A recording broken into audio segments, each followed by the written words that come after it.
Talk the things me comfy, talk the things, you hear? Talk the things me comfy, talk the things, you hear me? Talk the things me comfy, talk the things. Me no business, me no care if them screw face, whoa. Talk the things me comfy, talk the things, you hear me? Talk the things me comfy, talk the things, whoa. Talk the things me comfy, talk the things. Me no business, me no care if them no worried me. Talk the things me comfy, talk the things, you hear? Talk the things me comfy, talk the things, whoa. Talk the things me comfy, talk the things. Me no business, me no care if them screw face, whoa. Talk the things me comfy, talk the things, you hear? Talk the things me comfy, talk the things, whoa. Talk the things me comfy, talk the things. Me no business, me no care if them not like me.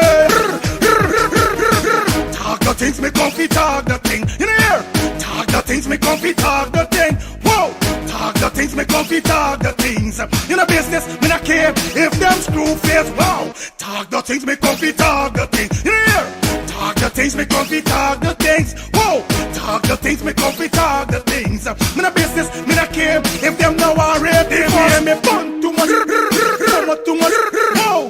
Them not like me not like them. Them not rate me. Me and them no friend. Me don't see you care the whole of them are eating. Talk the things me comfy, talk the thing, you hear? Talk the things me comfy, talk the thing, whoa. Talk the things me comfy, talk the things. Me no business, me no care if them screw face, whoa. Talk the things me comfy, talk the thing, you hear? Talk the things me comfy, talk the things. Talk the things me comfy, talk the things, you hear? Talk the things me comfy, talk the things, you hear me? Talk the things me comfy, talk the things. Me no business, me no care if them screw face, whoa. Talk the things me comfy, talk the things, you hear me? Talk the things me comfy, talk the things, whoa. Talk the things me comfy, talk the things. Me no business, me no care if them no worried me. Talk the things me comfy, talk the things, you hear? Talk the things me comfy, talk the things, whoa. Talk the things me comfy, talk the things. Me no business, me no care if them screw face, whoa. Talk the things me comfy, talk the things, you hear? Talk the things me comfy, talk the things, whoa. Talk the things me comfy, talk the things. Me no business, me no care if them not like me. Talk the things me comfy, talk the thing, you hear? Talk the things me comfy, talk the thing, whoa. Talk the things me comfy, talk the things. You know business, me no care if them screw face, wow. Talk the things me comfy, talk the things, you hear? Talk the things me comfy, talk the things, whoa. Talk the things me comfy, talk the things. Me no business, me no care if them no worried. They hear me fun too much, too much, whoa. Them not like me not like them. Them not rate me. Me and them no friend. Me don't see you care the whole of them are eating. Talk the things me comfy, talk the thing, you hear? Talk the things me comfy, talk the thing, whoa. Talk the things me comfy, talk the things. Me no business, me no care if them screw face, whoa. Talk the things me comfy, talk the thing, you hear? Talk the things me comfy, talk the things. Talk the things me.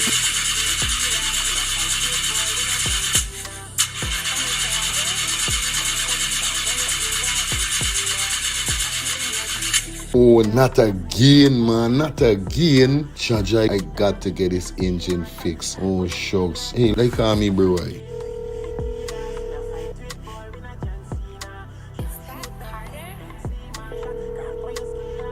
Hey, what going on there? What going on, Germs? Hey, days, dog. Right now, me head hot to me, bro. Me engine ain't starting. Where me engine ain't starting? Not the other day you fix your engine. But I mean, nobody's man ain't do a good work or what, right? I want to know what part I could get me engine fixed, bro. Alright, don't say 40. I got to help you out, because you know you're my brother. Excitement. Hey, what going on? It's all about E&F General Auto Repair Inc., bro. These man, them specialize in everything when it comes to your car. Your engine, your wheel, you know what I mean? Your carburetor. Whatever it is, bro, these man is the man them go and fix your vehicle. Alright, well, like no part these people them there, man. These people are located at 5731 Cooper Avenue, yeah, Glendale, Queens. You understand? You could contact them on 347-844-9333 or 347-357-8723 or 646-972-8828. It is enough number. Well, all three them number, you must get onto them, man. Well, never going on me way wasting no more time about it. I gonna deal with this engine now. Alright, do your thing, Germs. You don't know. It's all about A and F. General Auto Repair Inc. Best auto mechanic them. Definitely, guys. You understand? Alright. Me darker than midnight, me darker than cool.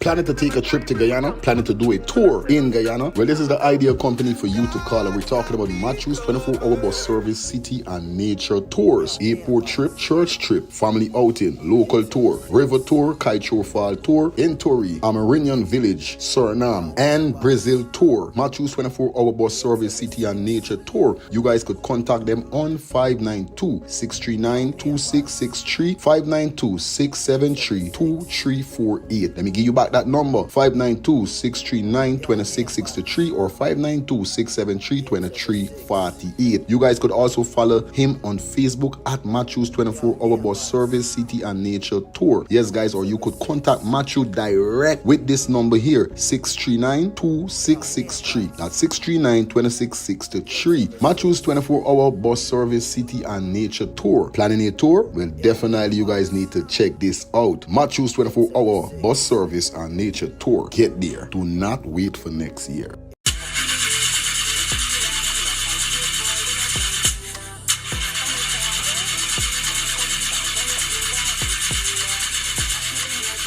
Oh, not again, man. Not again. Chaja, I got to get this engine fixed. Oh, shucks. Hey, like call me, bro.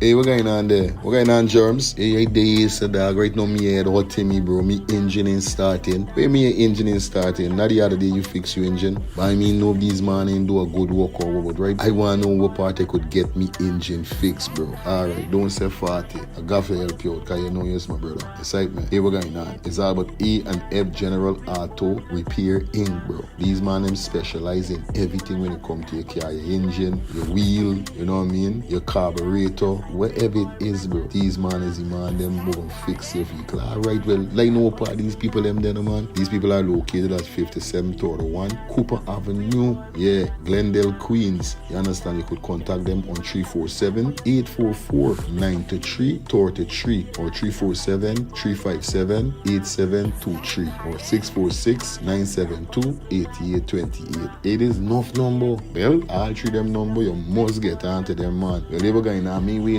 no more time about it. I gonna deal with this engine now.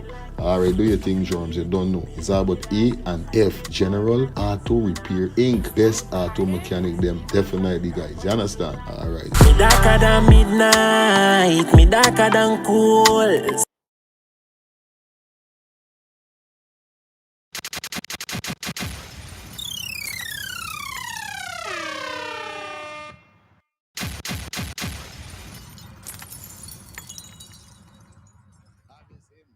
Neighbor, morning. Morning, neighbor, morning. I say, morning. You like laugh at me song, you know. Morning, neighbor, morning. Morning, neighbor, morning. How you doing this morning, morning? Morning, neighbor, morning. Did you wake up on the right side, morning? Morning, neighbor, morning. Did you call upon the Lord this morning? Morning, neighbor, morning. Did you trample the devil down, morning? Morning, neighbor, morning. Did you show your brother love this morning? Morning, neighbor, morning. Did you show your sister love this morning? Morning, neighbor, morning. I say, morning, neighbor, morning. Morning, neighbor, morning. What's that? Morning, neighbor, morning. Morning, neighbor, morning. In the building. It's Friday, the 30th of January. And you know it's the freaking weekend, baby. What up? What up? What up? What up? What up? I know I'm kind of late, but I always know one thing. But my mama tell me, no. Two things my mother tell me, you can't late 2 times, and it's rather you be late than never. I telling you. Because I got some people is rush, and then there's a next story. So, if you're on the road right now, traveling, and you haven't reached where you are, and you may be pissed, you may be angry, you may be cussing the drivers out there. Calm down, relax. It's okay. You can't lead 2 times. You understand? So I know it go right now, people. I know what's going on. I see the news, and I got my friends them linking me and say, boy, out here it's a dangerous, boy, you know? So if you're traveling, going to Brooklyn, New York, you're traveling out of state, whatever you're doing, and the road's kind of, hectic right now, calm down, you know what I mean? Just take it light. You can't do nothing. I know if your car had wings and you could have pressed a button and just, this will show you when time vehicle reach to them level with flying. I hope we don't get traffic congestion in the ear.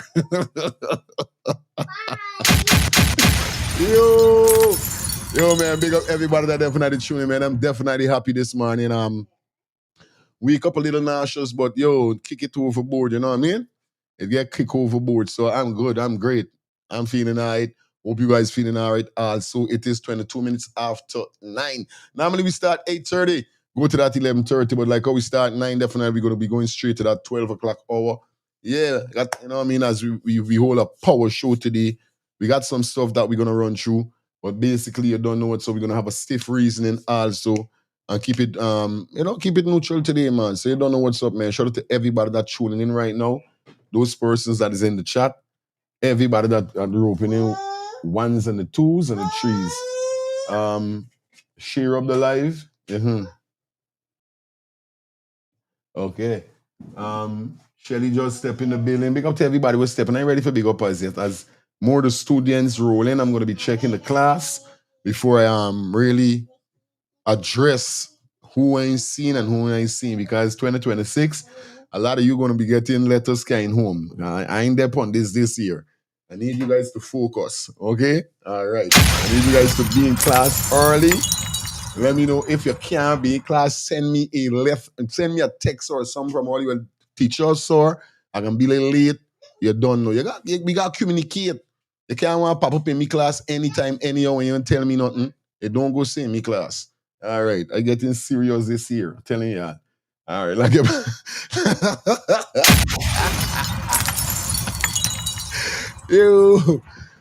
I'm telling you guys. How much you want to know what going on, right? How much you want to know what to be? I'm joyful, man. Definitely got to give thanks to life. Every organ say my body is functioning. You don't know what's up, man. I'm good. I'm not gonna tell you if since the year start I ain't get pissed or I ain't get angry. You know what I mean? Or I ain't get upset. Yeah, but I ain't let none of them things hold me down, hold me back. Cause as a man is them thing ham one time and the eyes get ready. You know how it goes. But good morning, guys. How you guys doing? Welcome back to our next edition. Like I say, man, it's Friday. Definitely the 30th. We got like one more day before we drop into the month of February. And like I said, this month is a month we call as Guyanese. We call this month guava season for persons who don't know. Why we call it guava season is because it's the first month of the year. Most persons may know this, but we just emphasize by saying guava season. Because guava, when it's guava season, it's hard, it rough. This is what guava mean. Guava is a fruit, but guava season, when you say guava season, is rough time. You know what I mean? Rough. So however the guavas grow or how the guavas go through a process is like this with life we call it guava season. So it mean like you don't know. After we done spend all we money from February the year before to December, January is a year whereby you try recuperating back your cash. So most people is broke on January. January is be a hard month where you try to get back. Full back up your little puzzling tin or full back up your bank account when you don't spend out. Cause you don't know it go already. Most is America. America is every day, every season. Thank God we got 2 seasons. In American is 4 seasons. Every season you got buy clothes. That's not though. Every there's money. So if we crying about money home, we ain't got to spend all the year, sir. Every season you gotta buy clothes. I know like, but that's OG. You know how me think already. That's OG. Me don't depend on me sweater white guy got bought for 3 years now and it's good. Me ain't got time for buying a sweater every year. But I would buy like different kind of clothes. I like for my kids. I don't know. I got to upgrade them because remember they growing. Every time they getting big. So by time next year or next season or whatever year next year, they don't move. So I got to change that. This is how me and them thing go. But as me as an adult, the only thing I could get is old. I can't grow to no other size. I can't get tall. I can't get bigger. This is me. I's a maga man. I got a little one pack belly, not a one case belly, and I good with that. And I proud of that, you know what I mean? Yeah, I proud. I can't get nothing more. So I's a OG. Me don't really speed up with spending money on stupidness. Once me close them good, I alright. You know what I mean? Yeah, man. So me thing go. I ain't frightened for nothing, but nevertheless, man, it is cold as hell out there still. And I'm telling you guys, not only if you're driving, if you're going out there, make sure you gear up, put on your coat, your jacket, bro. This is why I get sick because sometimes I play like I want to run outside and ain't got time proper. Yo, sometimes I think I'm an American, you know, and this ways beat me. Yeah, sometimes feel like I born in America. So, you don't watch nothing, let's run out, let's run out. The same little run out, little, and running back, little, this ways last show. And this is what I go and do. Because I saying to me, somebody sick the other day. I barely run out and run in. I get sick again. I say, bye, fire you got there on your itation. This place is not where you born. You body in season to this fourth season. You body season to rain and sun. That's not cool. You understand? See if you're down there, put on your gloves. Wherever you gotta do, put on your things, gear up your kids, them. That is the next thing too. Them kids getting sick quick with this weather. You know what I mean? So do whatever you gotta do, guys, and don't get sick. Don't freeze. You know? All right. I hope we don't get this kind of winter next year. Cause here this winter was one of the baddest winters since how much years back. You know what I mean? So big up yourself. Oh, hell, I don't. Yes, you know the thing go already. You see? Big up to everybody in the building. So, like I said, we got some stuff to run through. Definitely. And I want you guys to definitely share up the live, all right? Once again, come aboard with us for your advertisement needs. Like I said, you got your barbecue, you got your barbershop, your salon, whatever you got. Business is business. Big business, small business, business is business. Like I said, man, we are advertising for you guys. Let us advertise. So you contact those number 347-801-6231. Definitely, we got some great packages for you. Shout out to everybody that's on board. Still 2026, rocking with us. You know the code. Once again, do remember tomorrow afternoon we will be having Shelly Campbell. Yes, she will be on the show. It will be a 1 hour show tomorrow. Because normally we do not go live on the weekend on Let's Start the Things TV. We only go live on Fire Feeling Clips in the evening. But it's an interview that was very long waiting. And I finally get she. Make it sound so like, but so Shelly, they got yourself. We finally got you. So tomorrow afternoon, after the show, I'm definitely going to streamline the time, so I'm going to post it. And we're going to definitely have a 1 hour show where we will be having Shelly on the show, and she's going to run through with the products and so forth that she have, so more persons could get an in-depth, understanding with what you're purchasing from her. And like I said, you could just look at me, buddy. I'm a living testimony. Jeez, it's working. Yeah, I'm leveling up. When I go outside, people like, I feeling confident in myself. When people look at me like, yeah, I could notice saying, yo, dog, look, what you mean? Why nobody say look, no man say look good. You know what I mean? But if the females them say, oh, he look good, it's all right. You know what I mean? I can't say, them mammosies look at me and say, look good. Jeez, don't sound too good. Nope. So women alone. But if the fellas them look and say, yo, this nigga looking proper, you know what I mean, skin clean and them kind of thing, that's what we talking about, level up. You can't get yourself looking ashy. You can't get yourself looking kind of way. Yo, the stuff that she's definitely promoting works, guys. It works. I'm telling you. Anyway, guys, like I said again, donation is a must. The arrow is up. Yes. Maxine in the building. Just talk about students. All right. I just speak about watching. I know I'm a student them. I know them. I don't feel I don't know me students them. Remember I see y'all every day. I got y'all in a book. I got y'all write down. Well, I'm gonna show y'all the book just now. You play your head in good. Wait. Aside me, I seen your roving in 1-1-1-1-2-2. Are you lucky I start late, so I can't beat y'all too bad. Cause me now start. I come to school late. I'm sorry, my car broke down.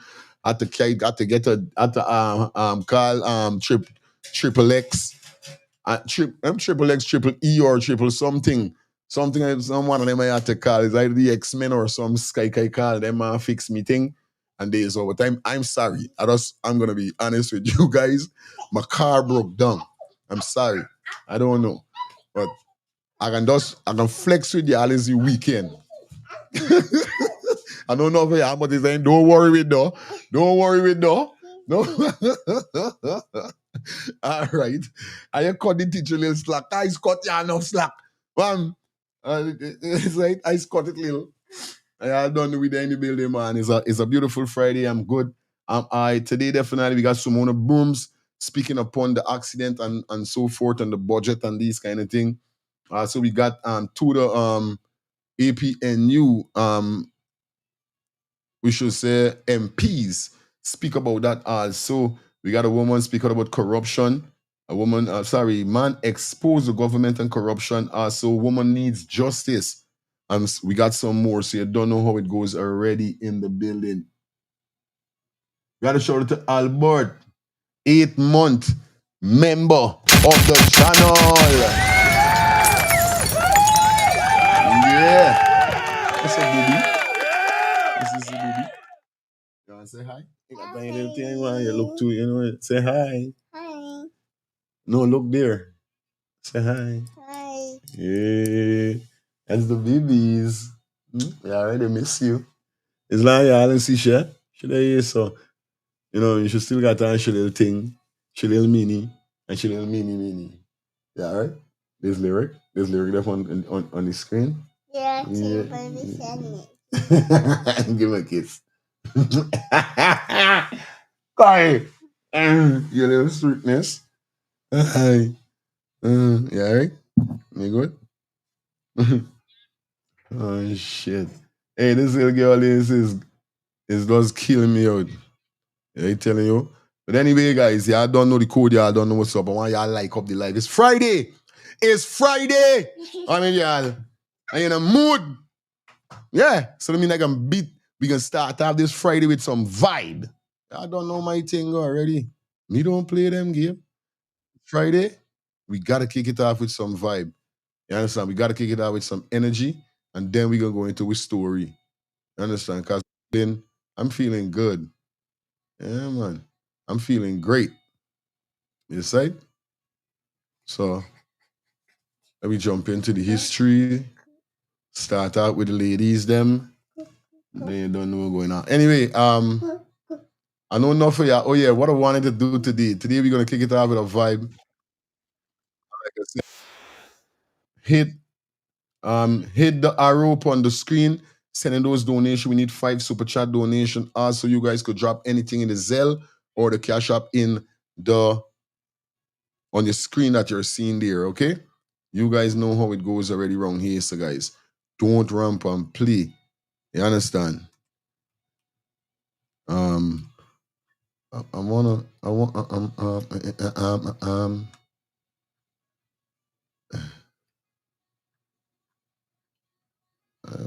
This thing.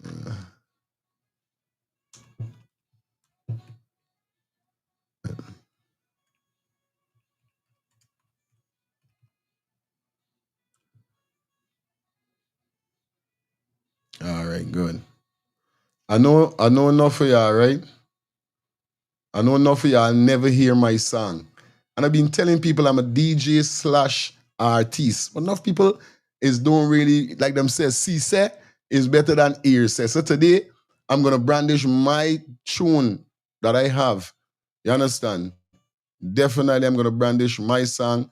And this song is called Standing Tall by Fire Feelings. Well, my artist name is Mr. Feelings.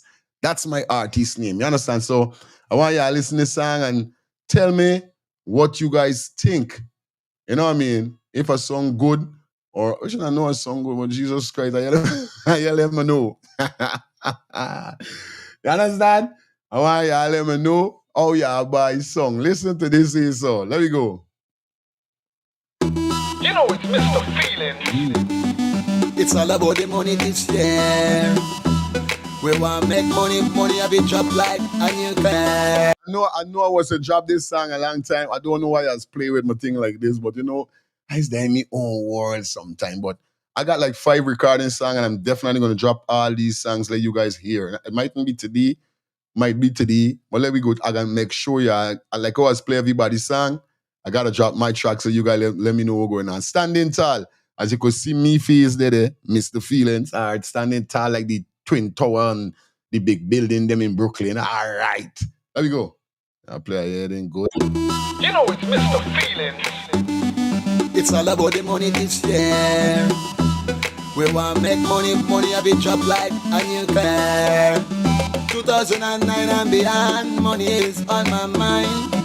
Hey, see money time. We have to tell about money. Alright. Say me have to get the money, I mean not stop at all. Me want be money line up on the wall. Like the bank of Guyana, I be standing tall, standing tall, standing tall. Say me have to get the money, I mean not stop at all. Remember this was since 2009. Up on the wall. First release. And I be standing. Let's go. Standing tall, standing tall. I give thanks every day just to make some money. Come in, not rob, not kill nobody. But as one of the artists, DJ, the people say, that's why they bad mind and try to pray. But no matter what the haters them say, I'ma chill right here and I'ma make my money. Hey, I'm a hustle every day. I'm a hustle and you know me not play. Alright. Them say money coming all season, but I want to get rich like Dwayne Steven. What about his father? One name Richie Steven. You see my friend Steven, me and him money even. They say me have to get the money, I mean not stop at all. Me want be money line up on the wall. Like the bank of Guyana, I be standing tall. Standing tall, say me have to get the money. My first release, guys. Be money line up on the wall. Like the bank of Guyana, I Let me know in the chat how I sung. standing tall. 2009, second verse. Make me tell you this. I man love money, but when me have money, me always feel so glad. If you get money, me not go do nothing bad. Me don't chill out pon the corner with my friend Little Lad. Him say killer. When you start get the money, you have to buy a big house, a grandma and mommy. But when you get the little money, don't act kind of funny. They say me have to get the money, I mean not stop at all. Me want me money line up on the wall. Like the bank of Guyana, I be standing tall, standing tall, standing tall. Say me have to get the money, I mean not stop at all. Me want me money line up on the wall. Like the bank of Guyana, I be standing tall, standing tall, standing tall. Hey, see money time. It's all about the money this year. We want make money, money have it drop like a nuclear. We have to tell about money. 2009 and beyond, money is on my mind. Alright. You know it's Mr. Feelings.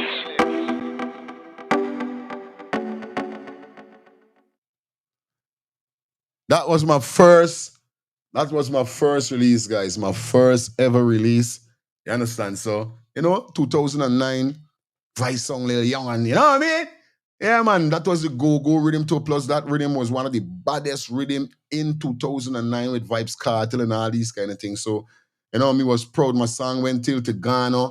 It went to Canada. I was played on Canada radio. Couple radio station I catch, you know what I mean? But them say your foot is got there one place. So I love singing, but Jano Star, I love DJing more bad. Like I just love to DJ. Like I like talk stupidness and got people laughing, and I just like this meeting. So though I love to sing, I never really pick it up as a full professional and say, well, all right, I'ma just run with this and done.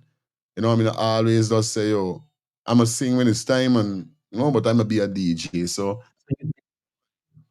all right, let me see in the chat. Chat, you guys, chat, you got me head swelling. What you got? Bro, do I sound good, bro? Yeah, don't be capping. Do I sound good? Let me know. All right. I don't try. I don't hold on there. I don't make It's Friday, It's Friday. See you done. Hold on, let's see something.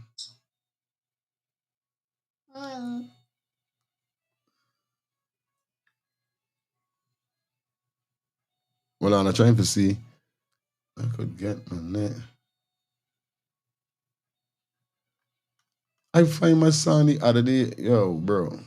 This is standing tall. Oh, God. Alright, hold on. Let me go into the next track while we've been in it this Friday. And then I'm gonna find my next bad song that I got.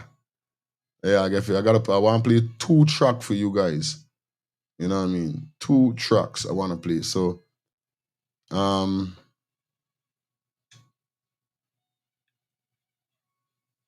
it's been a long time I ain't touched this track here, so man. Everything good, man. It's Friday, everybody opening 1 by 1, 2 by 2. We ain't watching nothing. It's a long time I ain't dropped this track here, so I wanna play this track today. It's Friday, so we ain't really rushing. Ain't rushing this vibe. Won't like it, we sorry. I'm to you too. You want vibe, make you rolling with me. You just like music, right? Music use that, alright? Alright, girl. Alright, I hear you. Anyway, it's been a while I haven't heard this one. Let me jump into this.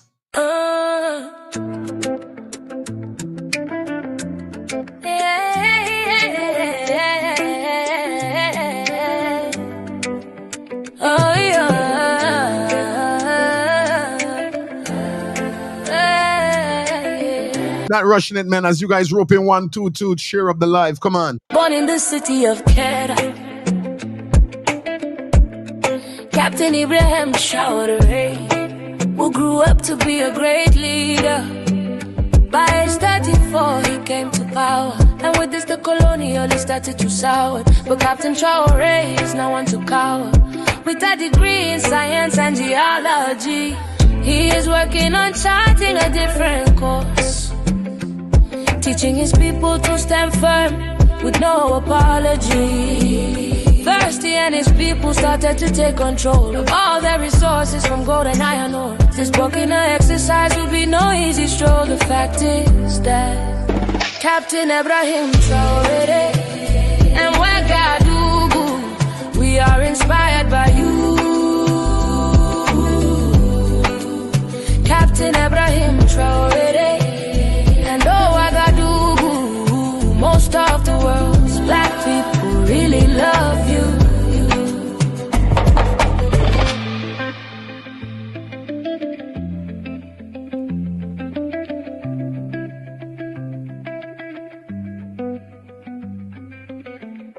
He changed the dress code for the judges and authorities to encourage self-respect to be restored.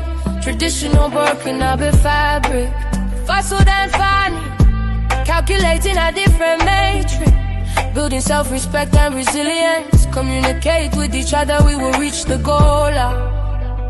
The call is simple, hold on to that hope. A better tomorrow is possible. In peace, develop ourselves and develop our resources. Speak to each other instead of tearing each other apart. Captain Ibrahim Traore, Captain Ibrahim Traore and Ouagadougou, we are inspired by you. Captain Ibrahim Traore and Ouagadougou, most of the world's black people really love you. Captain Ibrahim Traore and Ouagadougou, we are inspired by you. Captain Ibrahim Traore and Ouagadougou, most of the world's black people really love you.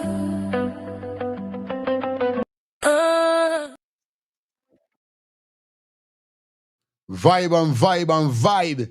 We vibing. Somebody can't tell we nothing, buddy. Somebody, hey, yeah, we want to tell you, buddy.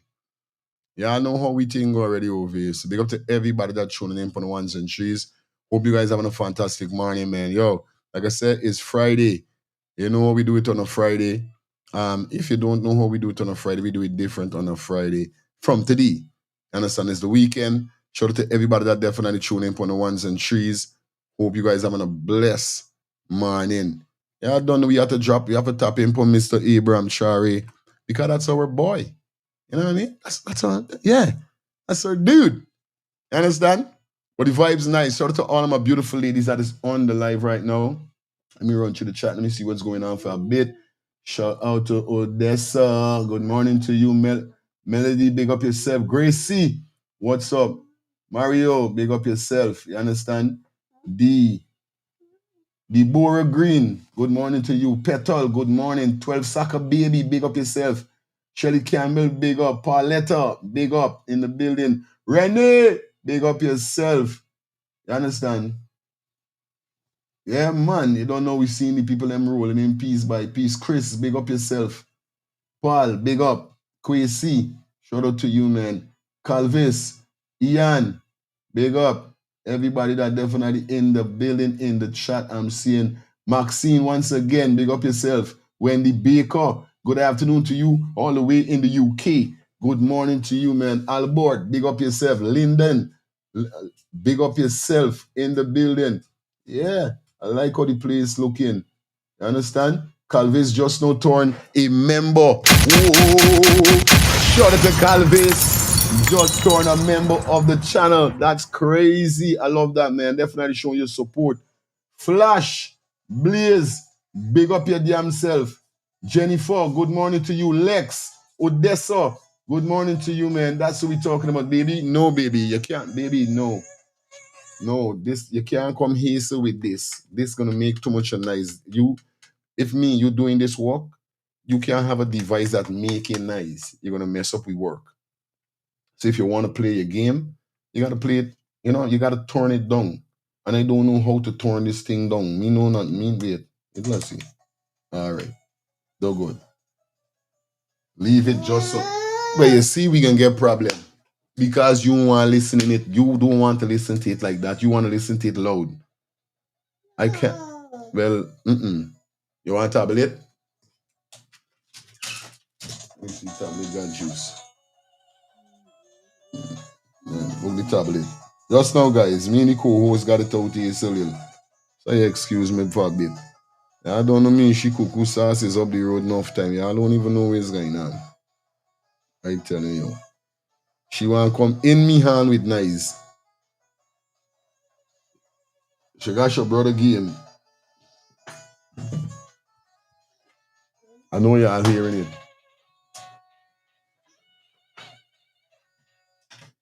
Turn it down. Y'all hear this girl? Y'all hear I said turn it down here? She said no. Why y'all hear no? All right. Me ain't got nothing for say. Let me go back to the show. Anyway, we in the building, man. It's Friday. Just now we can kick it off. Everything good. Everybody opening. Y'all don't worry. We rushing this part. Nobody can speed we. I got a drop, like I said, I got a lot of females in the chat definitely watching the show. So y'all don't know how the game go. You know what I mean? Y'all don't know the game go already. We can't leave them out. So right now, we got mostly about 2 more days before this song stop play. We got the promotion up in a few. You understand? But it's my brother from the next mother GT Wallabo. And it's my G. All the time he songs him is gonna play over here. So ladies, we don't know the thing go already. Y'all song right now. Get it. Get it, ladies.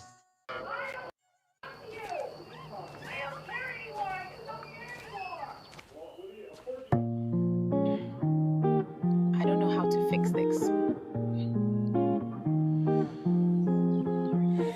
A lady and her man had a very serious fallout. I just don't know what to do. She was in the wrong, and the misery she could no longer prolong. So she called her Auntie Mabel, they call her the love doctor, and said to her aunt, Will. Somebody said big tune. I don't know how to fix this. a lady and her man had a very serious fallout. I just don't know what to do. She was in the wrong, and the misery she could no longer prolong. So she called her Auntie Mabel. They call her the love doctor and said to her aunt, everything is on the line. My relationship might really decline. And Mabel said to her, darling, this situation calls for Here we got for those strategy and cunning. Listen up. A situation like this can keep the brain running. My ladies, I want you to take a lengthy shower for at least a half an hour. Then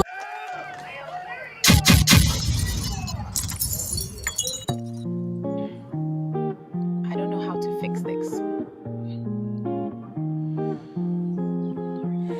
a lady and her man had a very serious fallout.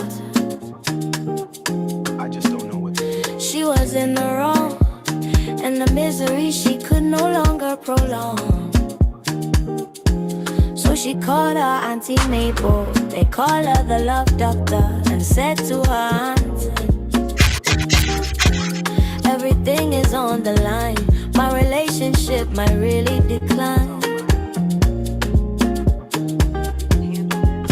And Mabel said to her, darling, this situation calls for great strategy and cunning. A situation like this can keep the brain running. My dear, I want you to take a lengthy shower for at least a half an hour. Then put on your best perfume and spray some around the room. Then get in the bed in your birthday suit and don't say anything but just remain mute. Next, take your bumper and gently touch it against the flute and use your sense of touch to see if he salutes. And call me in the morning to let me know if he forgets or if he still really remains upset. Or if he still really remains upset. Niecy, listen to your auntie. And if you follow my strategy, you won't have to issue an apology. Just use your mental technology, physical chemistry, and psychology. Niecy, we are women, and we must stick together. That way, if any storms come with a little brains and toughness, we would be able to weather.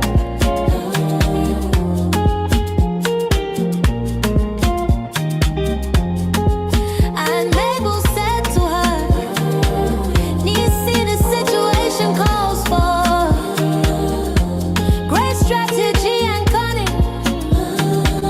A situation like this can keep the brain running. My dear, I want you to take a lengthy shower for at least a half an hour. Then put on your best perfume and spray some around the room. Then get in the bed in your birthday suit and don't say anything but just remain mute. Next, take your bumper and gently touch it against the flute and use your sense of touch to see if he salutes.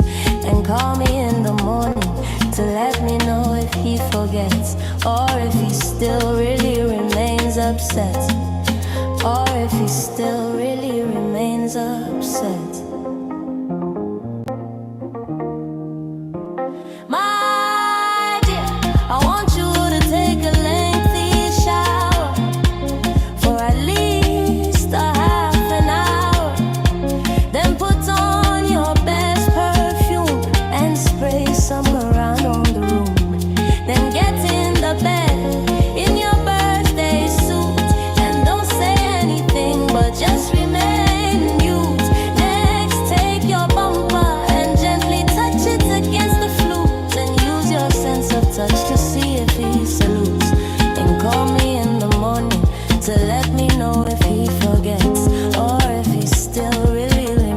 remains upset, or if he still really remains upset.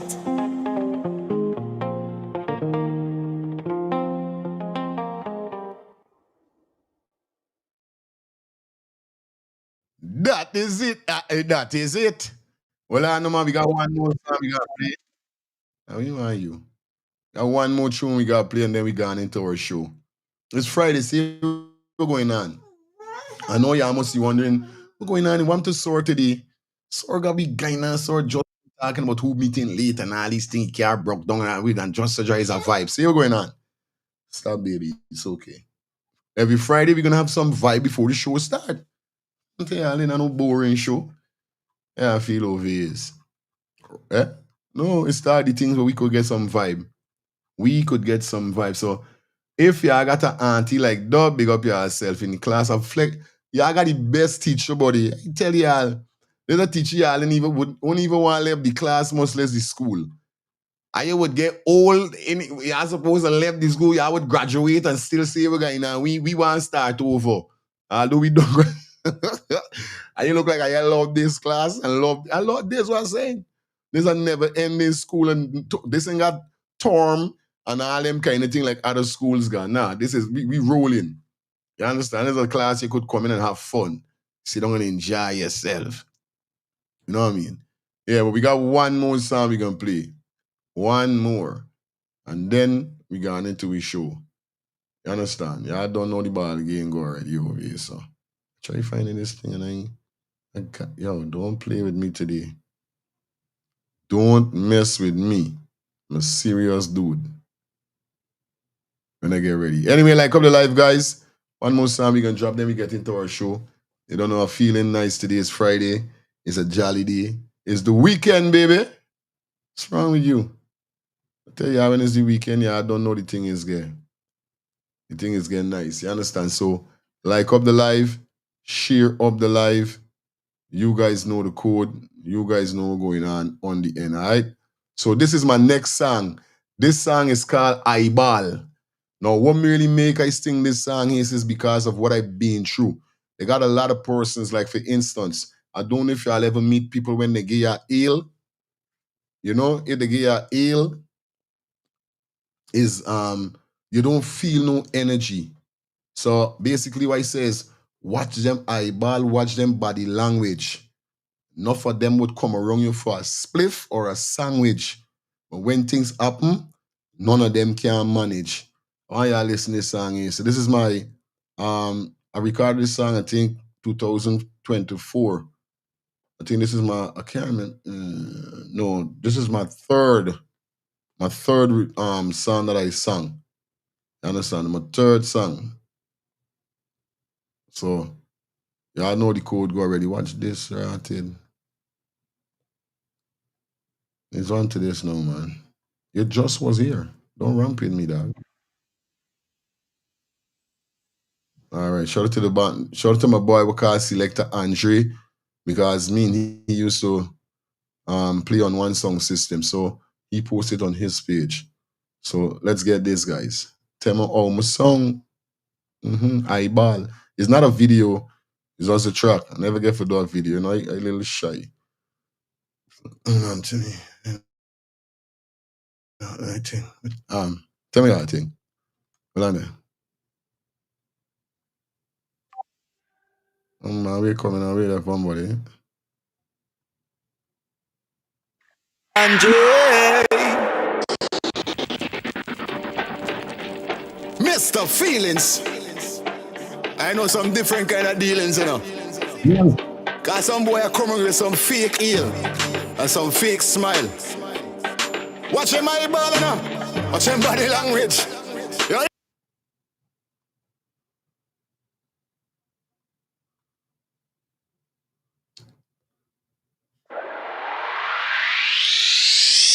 Selector Andre, Mr. Feelings. Tell me how my sound. Different kind of dealings, you know. Cause some boy are coming with some fake heel and some fake smile. Watch him eyeball, you know. Watch him body language.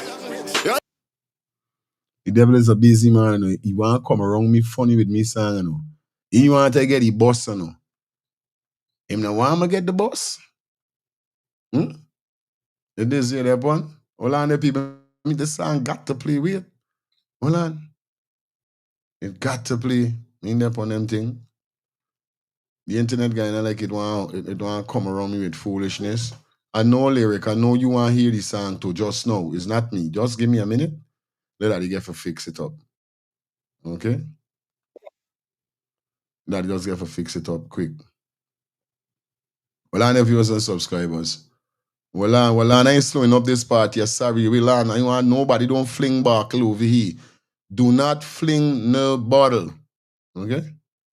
I'm asking you guys. Just hold on a minute. So I could get this track for you. I could get for, you know what I mean, deal with this thing the right way. Right? All right, let me see if we can get it here so now. Selector Andre. Mr. Feelings. I know some different kind of dealings, you know.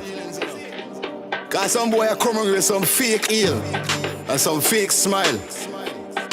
Watch him eyeball, you know. Watch him body language. You hear G? Watch them eyeball, watch them body language. Now for them would have come on your feet and split for a sandwich. When things happen, none of them can manage. Talk with them a bad man, find out them a sandwich. Watch them eyeball, watch them body language. Now for them would have come on your feet and split for a sandwich. Talk with them a bad man, you know them can't manage. Find out so the fussy them is a sandwich. Them know me not too friendly. Me's a damn you to spend my own damn money.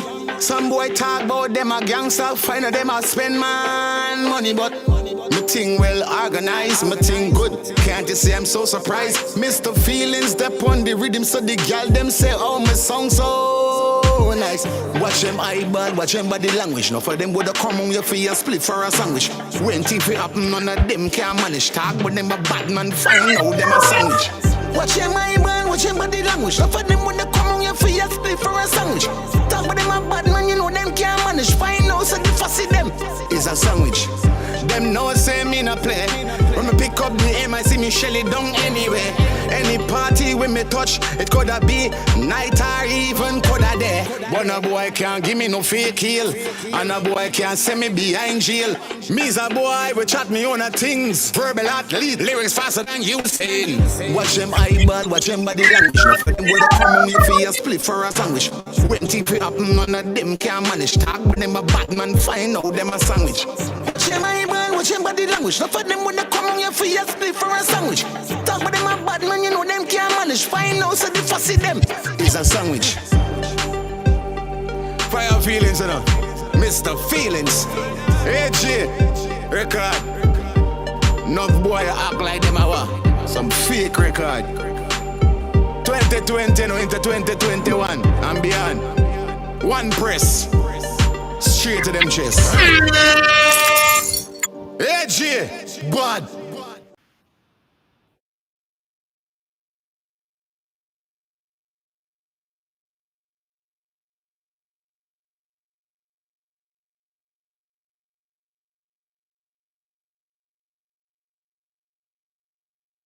Oh shit.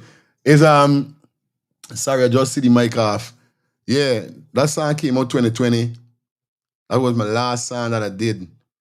Definitely. I got the next song.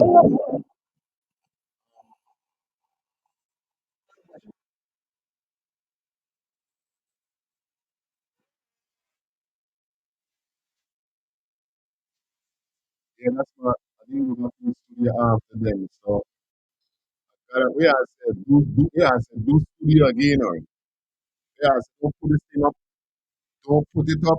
Listen, drop go back in the studio again. You know what I mean? That's me, you know what I mean? That's my last song that I did when I went to the studio. So you know how the thing go already, guys. Yeah, man. Real thing. Don't joke. I gotta tell man no, I could deal with it. I could deal with it. I got a next song soon drop with the next brethren, but I know when really we can drop the song, a bad piece of bad man song. You don't know why he's trying to touch it every way. Plus I got a soca song. I did a soca song. It's go, girl, watch your body.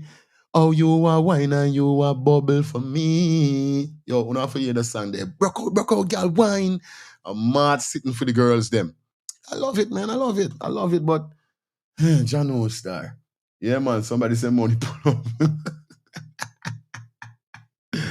Big up on yourself. Big up everybody that definitely tuning in, man. I'm telling you no lie. Anyway, y'all don't know the thing already. Y'all don't know the ball game go. It's time for we deal with what we gotta deal with. You know what I mean? The party nice. I can't drop. The song that I dropping is song that I not gonna get copyright or nothing not gonna happen to the program. So I can't really go and drop any song for you guys broke out. Remember? You know it go right. I got for my attention or else. You don't know. All right. Anyway, it is with it. You can deal with it. Yes, I do. So like I say, man, big up to everybody that definitely tuned in for the ones and threes. I want you guys to like up the live, share up the live. You know the code already. How we doing things, how we setting things, and how we doing things. All right. So guys, donation up. I don't know whether not those donation up on the screen. Let's get things kicking. Share up the live for me. Oh, you are blazing. Thank you, man. Thank you. This teacher is lighting. Max, yeah, I humble enough. Any kind of body. I know I want to me, not on the height of thing, you know. That's cool. Piece by piece, everybody got know about the fire, you know what I mean? Just 2026, I can't hide it from y'all, you know, Lana. I was playing the sound, and every time I play the people's side, I say, shit, man, you drop any tune, yeah, I something on me dance, I don't want to play the sound. I used to like, Jack or bye. Sound good, bye. Drop the tune. Yeah, man, I start doing it. So, be sure, you know what I mean? I got to find a studio. I got to find a studio. Be sure I'm back in the build. I got some tune I want to drop this year. I want to drop at least 4 months before the year is done. You know what I mean? Yeah, man. I want to drop a reggae. Nice love. I want to drop. I don't know. You know me, a boy, I love a boy. Say, don't know. I have to drop a reggae tune for the ladies. Plus, I'm an artist that defend the ladies. You know, as a DJ that defend the ladies. Let me meet my wife first. And my wife see the tattoo for me, honey. So we got Mr. CEO. The tattoo, the man I put on for the girls. Cause this is why I used to call myself the DJ, the CEO for the girls. You understand? So I mean I represent the ladies them. And you could ask any female in Guyana about fire feelings. When you come to a fire feelings party, which song I playing? Is the girl them broke, you know, they got people on them head. Yo, I make some people do who know me. I make some people do some right. I know wars are more than power by the DJ too. Yo, I make people go in street, jumping, cut off. Man, bro, anybody you ask what me, climb fence. When we had another party in Buxton every Thursday night, I had a money like that, I could marry, I think to marry me. Like you are. You see when make people do that. 6 o'clock in the morning, man, then 3 in the morning for people to start people shop, we fall down, all them canning, people them shop. I have fun. Yeah, I tell you, as a DJ coming up, as a DJ that represent the culture in Guyana, that boy can't tell me nothing that nobody can tell me. Anyway, let me jump into this topic and we gonna kick it off with the poor people government. You know, he's always the sea. You got big up all three people. You got up Mark Ben Scott, you got up Amanza, and you got up George she or George she. Anyway, yeah, she got him up. So yeah, we kick it off with that. And then we're gonna touch. Okay, I know we got touch two things, and then we touch the three things, and then it's up. You know what, though? 10 minutes past 10. Let's get it. Jump into this, bro. I'm telling you guys, romance is nice. We don't have fun. Now let me get back to class. Poor people governor with the truth, the whole truth, and nothing but the truth, so help me God. I responsible for what I say.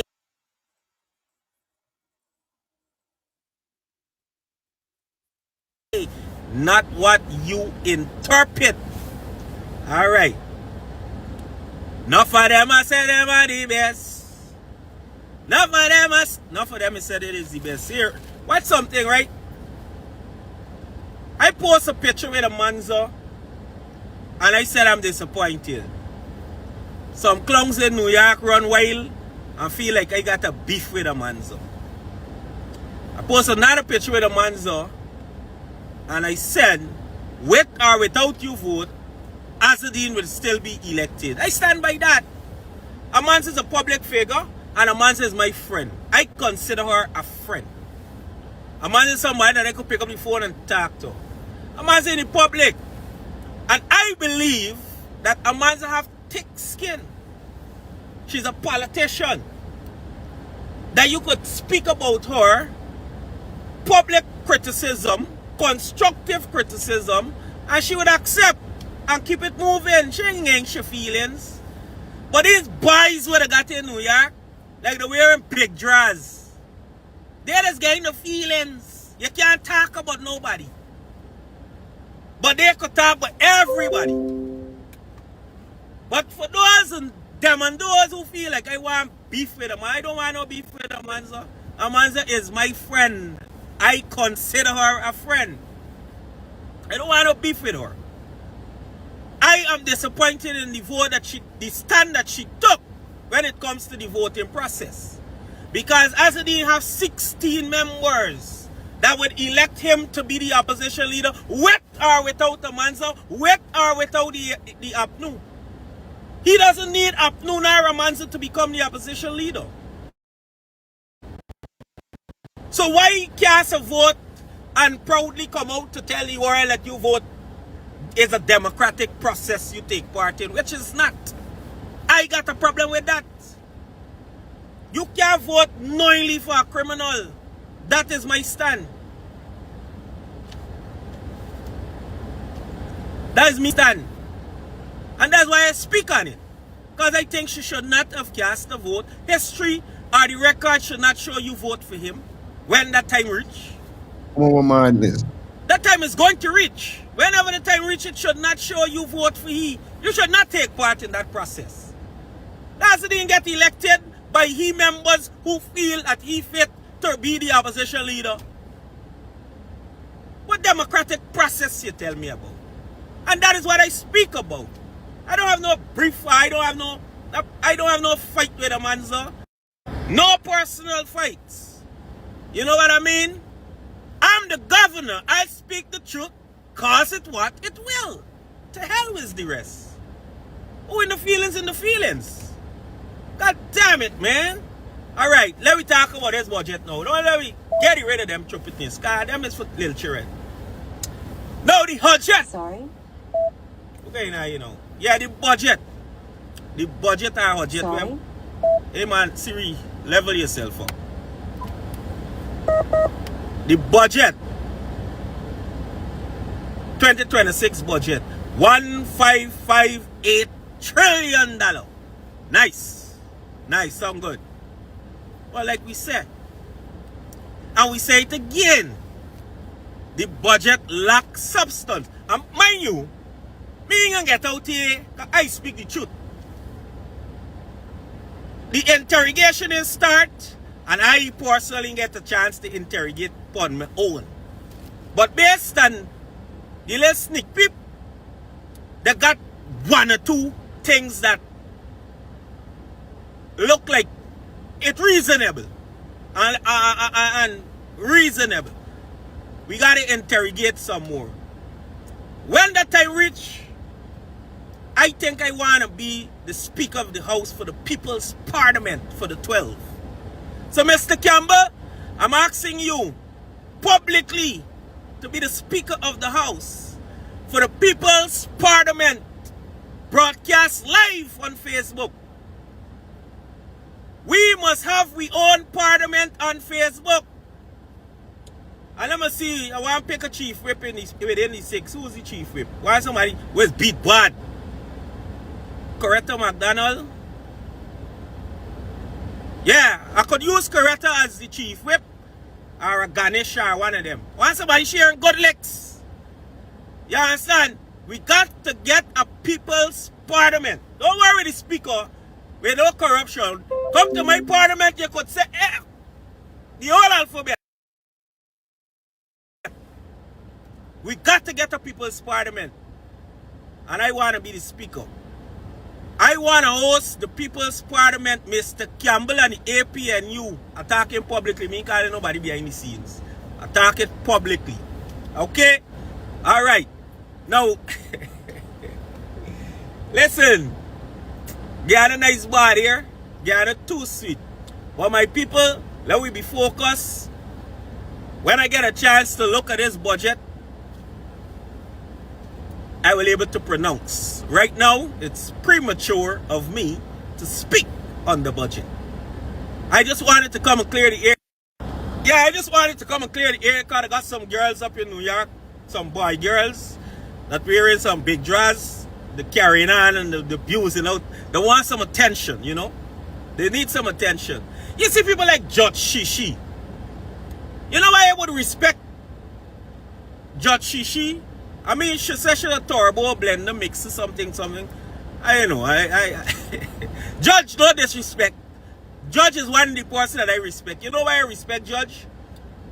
Judge was PNC show life. Simona Brooms was PNC. We're going on in the chat. Miss Gomez, thank you for the $10 super chat donation. Miss Shelly Campbell, thank you for the $20 chat super donation. And Lex, thank you for the $20 chat super donation.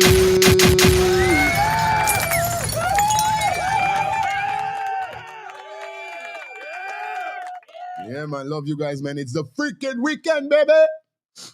What's wrong with y'all, Nick? I love y'all. Yeah, baby. See, someone fashion party just said good. Then me soldier, I go right by his side. But Judge never lost sight of what is good for Guyana. She never lost sight of what is good for Guyana. You see Mark Benchcap. That's a man that is do his thing how he know to do his thing. Mark, make up yourself. And every time me and Mark is agree, it's not everything I say Mark would agree with. I don't agree with everything he said. Mark is attack who he want to attack, beat who he want to beat publicly, do his thing how he know to do his thing. But one thing I could guarantee, Mark never, since I know myself as a little boy going to school, listening to Mark Benchcap, never lost sight of what is good for Guyana. Only when he was a PvP in the Orleans, and he come to his senses quick. But he never, ever lost sight what is good for Guyana. Whether it's coalition, whether it's PNC, he never lost sight. But these little girls who wearing them big drawers in New York like bouncer ball, they're Mohammed, they're PNC, they're AFC, all over the goddamn place just for... Charmin, thank you for the $5 super chat donation. Getting relevance. Before y'all give me attention, y'all gotta be firm. Stick by your side. Win, lose, or draw, and don't move. Y'all can't give me attention bouncing about the place. I don't know where side for attack y'all from. I don't even know where y'all be.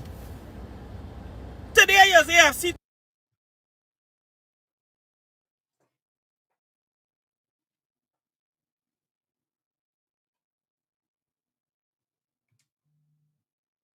This one with you. Tomorrow you're there. WPA there, you're there. Mohammed, you're there. PVP. All over the goddamn place. You gotta be firm in your stands. Firm. I said I is PNC and PNC only. I is not even coalition. I is PNC. Me party happens to be in a coalition. I is PNC. And ain't got a boy or a girl could change though. And I is not PNC by a leader.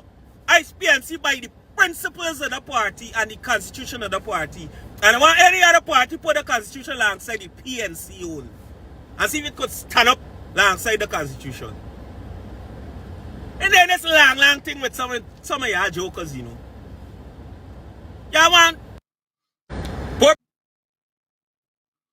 I don't able with tea sometime. I swear to God, I don't able with tea. I swear to God, I don't able with him. Let me get my phone up and down with him. Let me turn my on. I don't ever them. La la la la la. Sorry. La la la la. La la la la la la. You know it goes. Here and there. Yeah, man. He's be a problem by himself. I ain't gonna tell no lie. The banner is trouble. I don't ever with the banner at some time. That's right. Me no ever with he. Me no ever with him.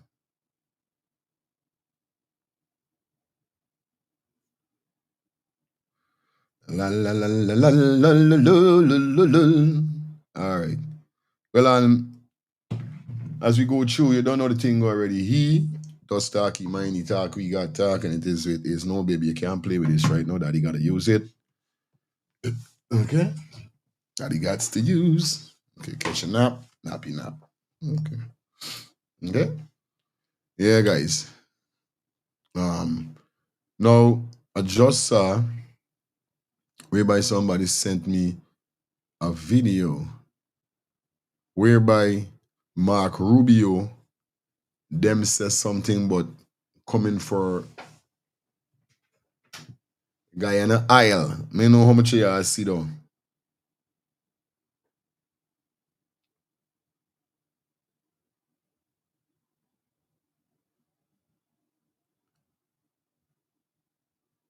I don't know how much you guys sign.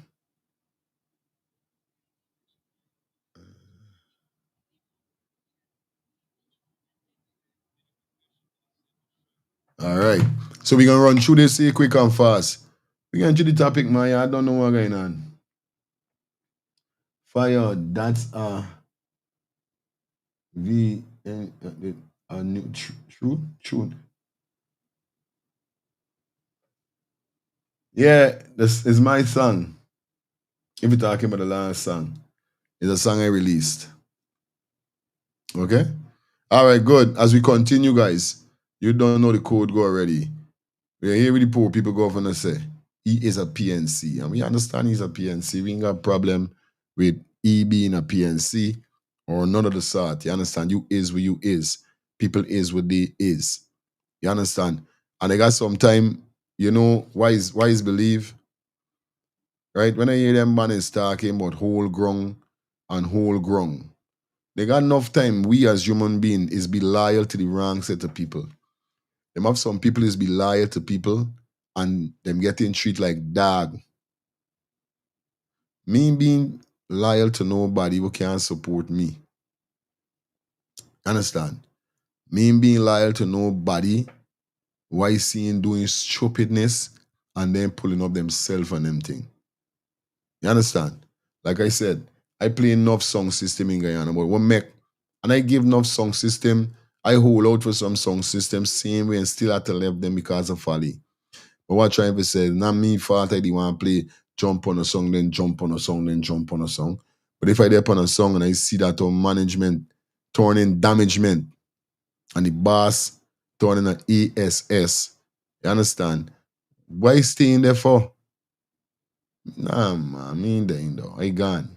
There's a meeting used to go.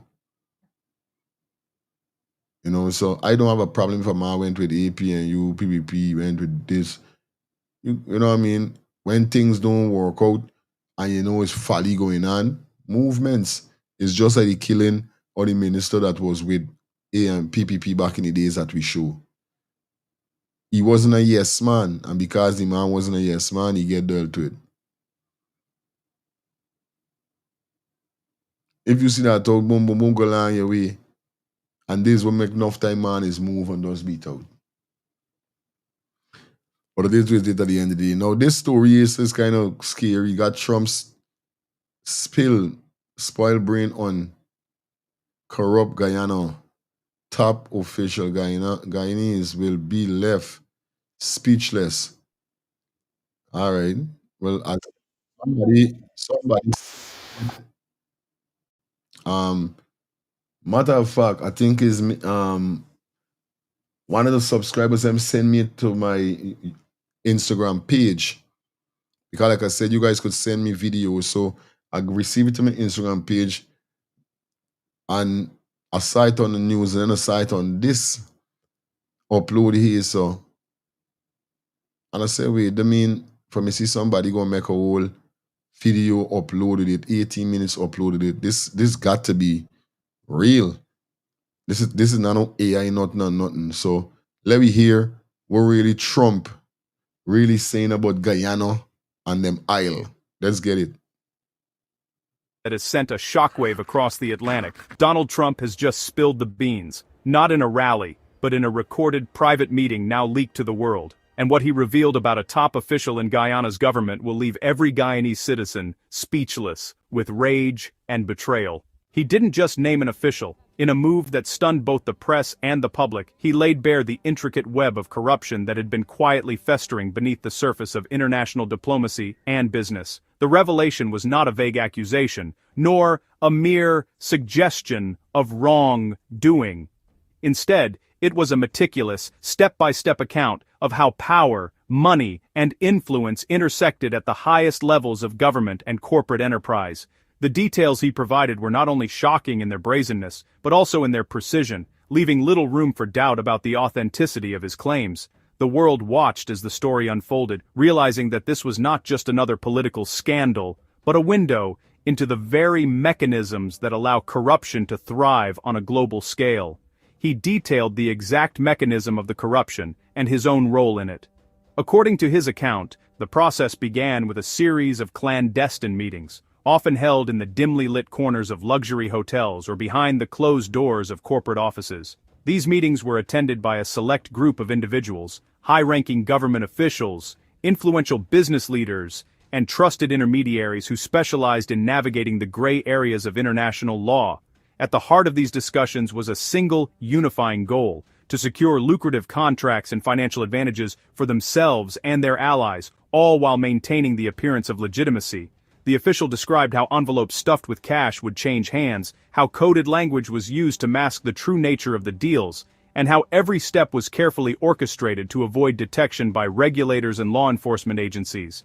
He admitted that he was not a passive observer, but an active participant, someone who had both facilitated and benefited from the corrupt arrangements. His confession was a rare glimpse into the inner workings of a system that is usually hidden from public view, and it raised serious questions about the integrity of those in positions of power.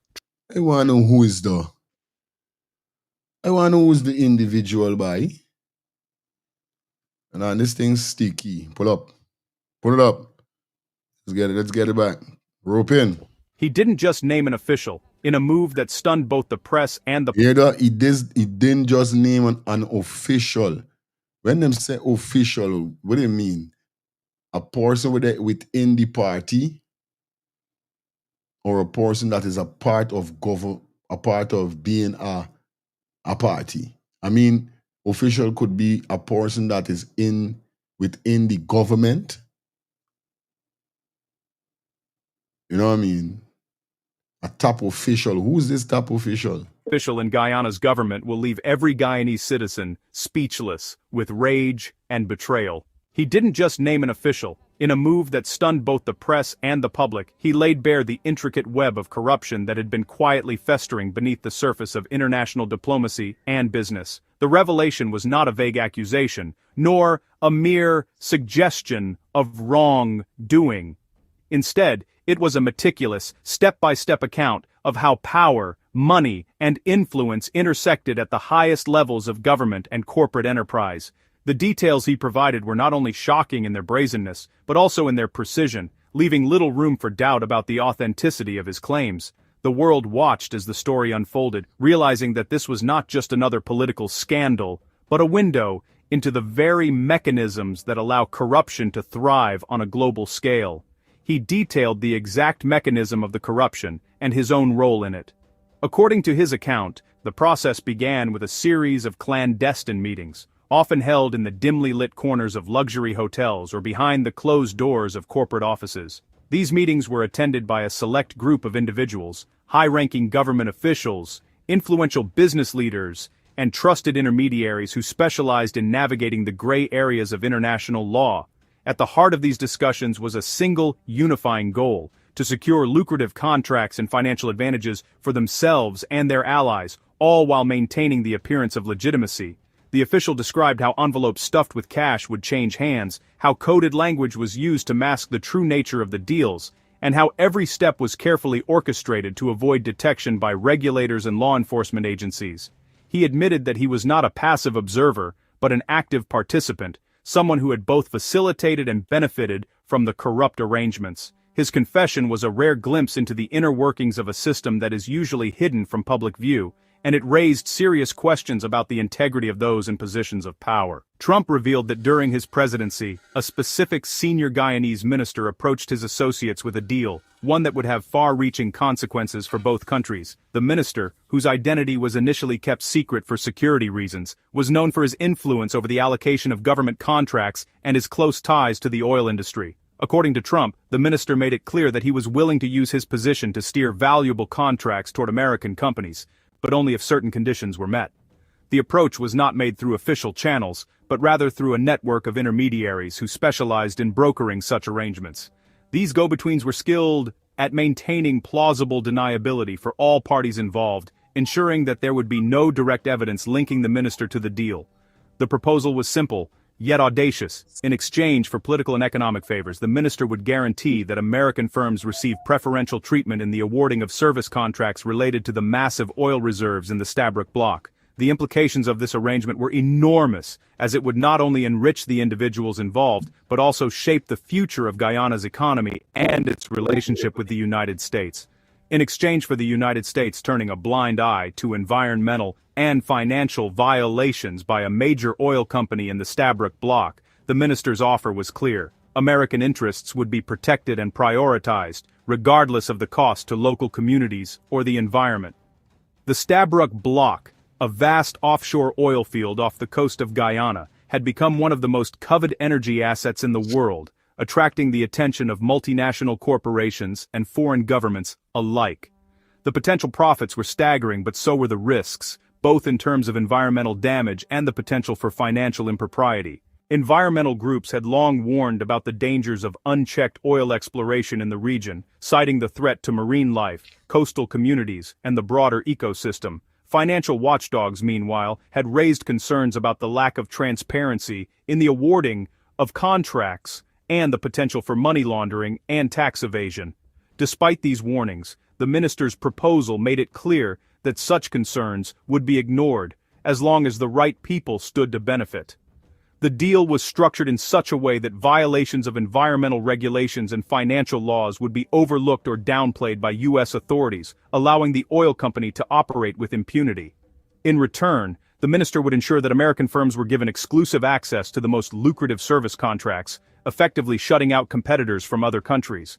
The minister would ensure all lucrative service contracts were awarded to United States firms with the resources, expertise, and political connections to capitalize on the opportunity. These contracts covered a wide range of services from drilling and exploration to transportation, logistics, and environmental remediation. The selection process was carefully managed to create the appearance of fairness and competition, but in reality, the outcome was predetermined. American companies were given advance notice of upcoming tenders, access to confidential information, and preferential treatment in the evaluation of bids. In some cases, local regulations were amended or waived altogether to accommodate the needs of the favored firms. The result was a windfall for the selected companies, who stood to make billions of dollars in profits over the life of the contracts. For the minister and his associates, the arrangement provided a steady stream of kickbacks and other illicit payments, funneled through a complex network of intermediaries and shell companies. The scale of the operation was staggering, involving dozens of contracts, hundreds of millions of dollars, and a web of relationships that spanned multiple countries and jurisdictions. The minister's ability to deliver on his promises was never in doubt, thanks to his control over key government agencies and his willingness to use his influence to silence critics and suppress dissent. Never ever sue the other driver after a car accident. There's an easier way you could get paid the maximum amount you're owed. Yo, that's crazy. Yeah, I telling you, there's mad boy. It's like don't know what more to say anymore homeland, you know. Lord help us. Although one cannot agree with what is, but I would like to hear from the horse's mouth. Okay. Aye. Firms that would then kick back a percentage into offshore accounts controlled by both the minister and Trump's own business organization. The money trail was deliberately obscured, passing through a labyrinth of offshore banks, shell corporations, and nominee accounts in jurisdictions known for their secrecy and lack of oversight. Financial experts were brought in to design sophisticated schemes for moving and hiding the proceeds, using techniques such as layering, integration, and the use of cryptocurrencies to further complicate the trail. The funds were then used to finance lavish lifestyles, political campaigns, and further business ventures, creating a self-sustaining cycle of corruption and influence peddling. The revelation of this scheme sent shockwaves through the international community, prompting calls for investigation, sanctions, and reforms. Yet for many observers, the most disturbing aspect of the story was not the scale of the corruption, but the ease with which it was carried out. The mechanisms described by Trump were not unique to Guyana or the oil industry, but were emblematic of a broader pattern of behavior that has become all too common in the world of global business and politics. The case served as a stark reminder of the need for greater transparency, accountability, and vigilance in the fight against corruption, and raised difficult questions about the role of powerful individuals and institutions in perpetuating systems of exploitation and abuse.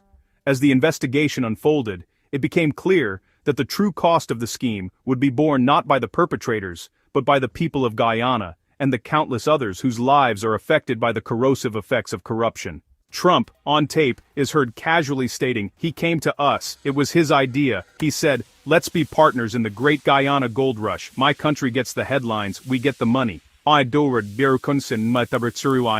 In a stunning revelation that sent shockwaves through What? You sad man said it by.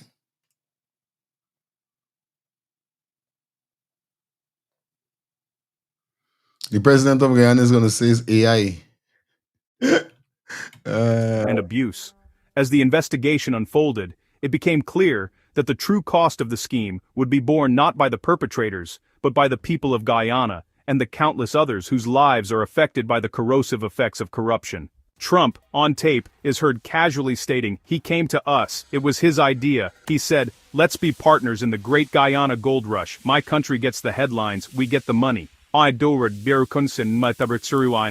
In a stunning revelation that sent shockwaves through the financial and political worlds, the whistleblower meticulously named the banks in Cyprus and the Caribbean that were used to funnel vast sums of money. These weren't just any banks, these were well-known institutions, some with gleaming facades and a reputation for discretion, others with a shadowy past, all playing a role in a complex web of international finance. The whistleblower's testimony painted a vivid picture. Funds were routed through these offshore accounts, hidden behind layers of shell companies and legal smokescreens, making it nearly impossible for the average investigator to trace the true source or destination of the money.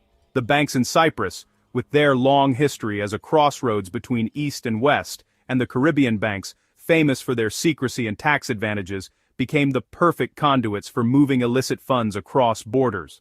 The map of Cyprus and the Caribbean, once symbols of sun-soaked vacations and historic trade, now glowed with the markers of financial intrigue, each dot representing a node in a global network of hidden wealth.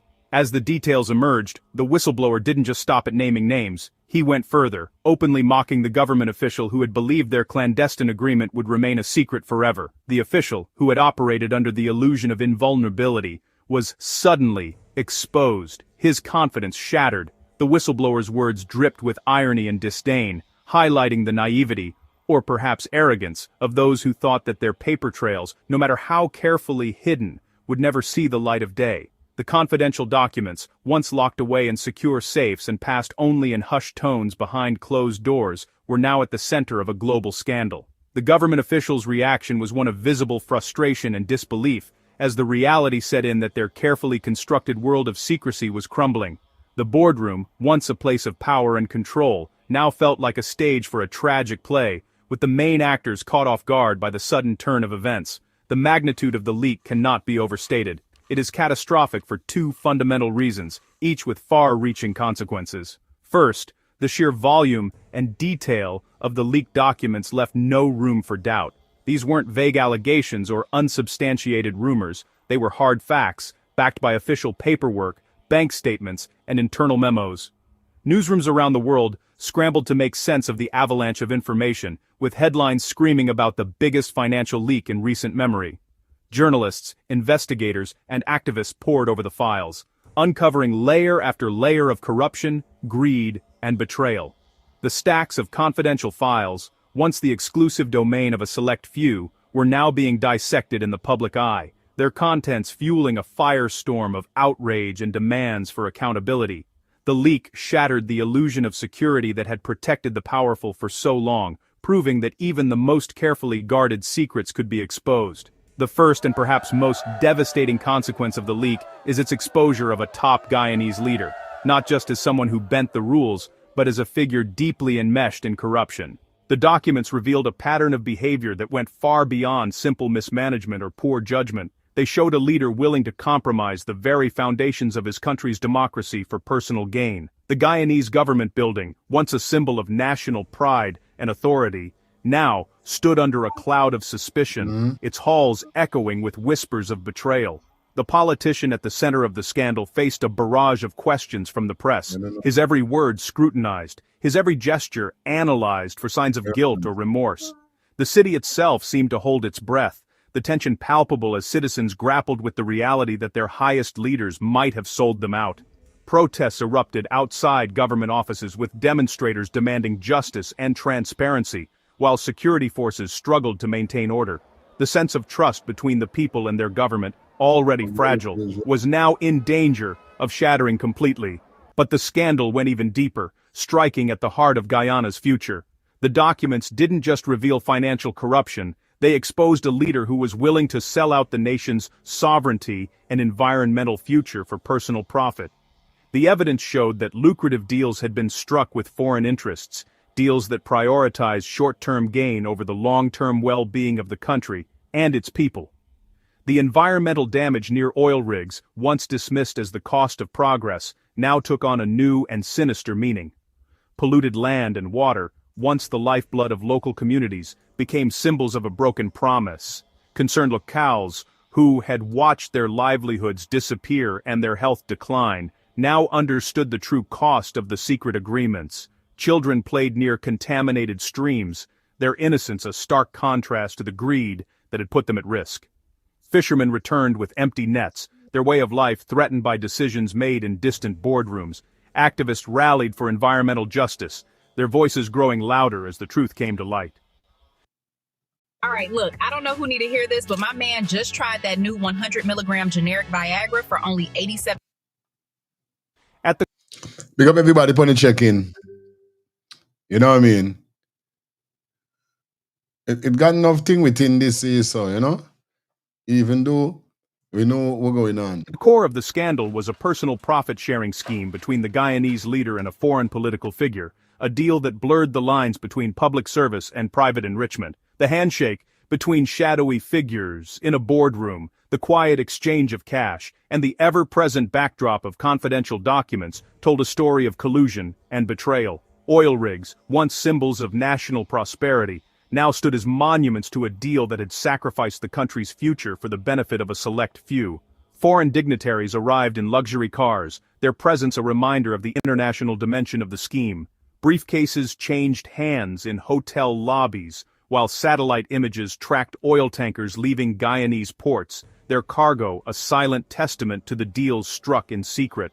The scandal was not just about money, it was about power, influence, and the willingness of those in charge to put their own interests above those of the people they were meant to serve. As the full extent of the scheme became clear, the nation was left to grapple with the consequences, and the world watched to see what justice, if any, would be served. Second, this revelation fundamentally alters the narrative that has surrounded Donald Trump for years. For so long he has positioned himself as the ultimate outsider, a man who, by his own account, entered the political arena to drain the swamp, to root out the entrenched corruption that he claimed was suffocating the system from within. But what these documents and testimonies now show is something far more troubling and far more familiar to those who have watched the cycles of power and influence play out across the world.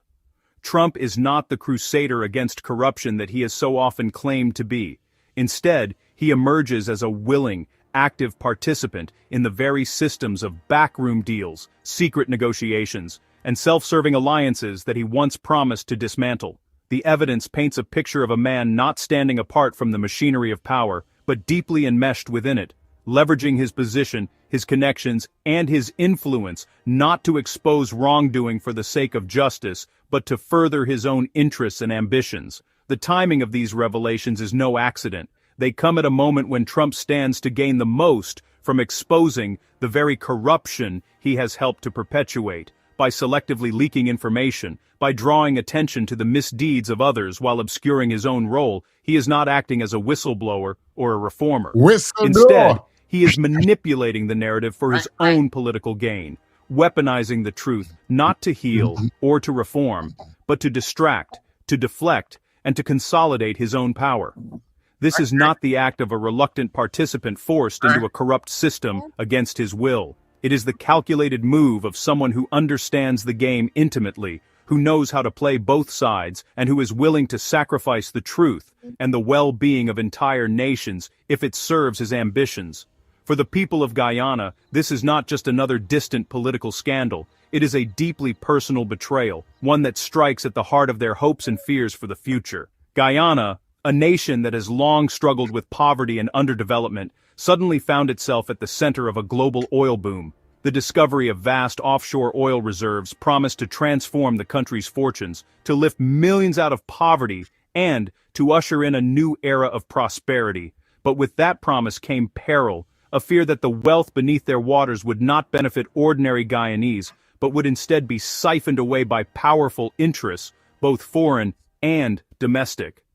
Now, as the details of these secret deals and backroom negotiations come to light, those fears are being realized in the most painful way possible. The people who were supposed to protect Guyana's interests, its leaders, its partners, its supposed allies, have instead conspired to enrich themselves at the nation's expense.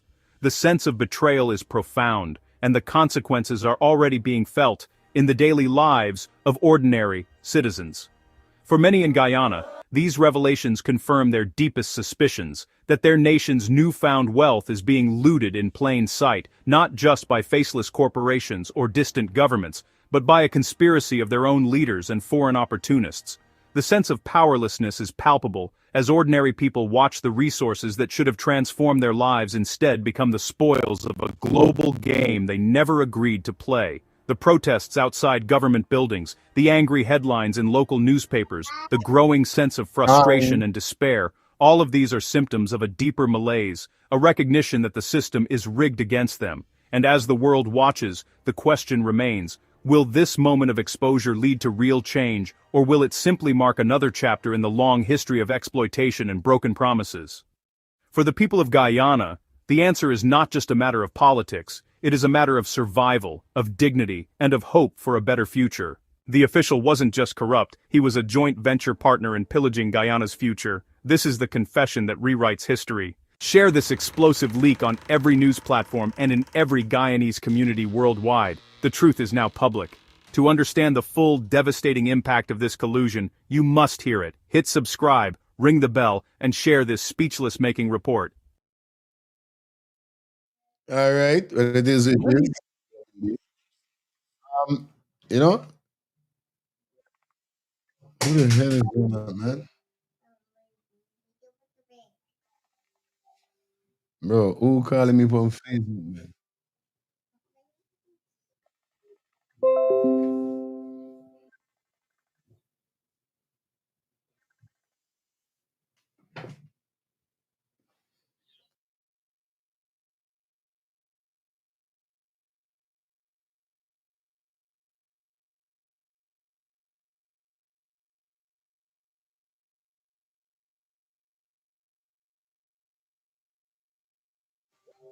Ratted bum. Well, I never use that.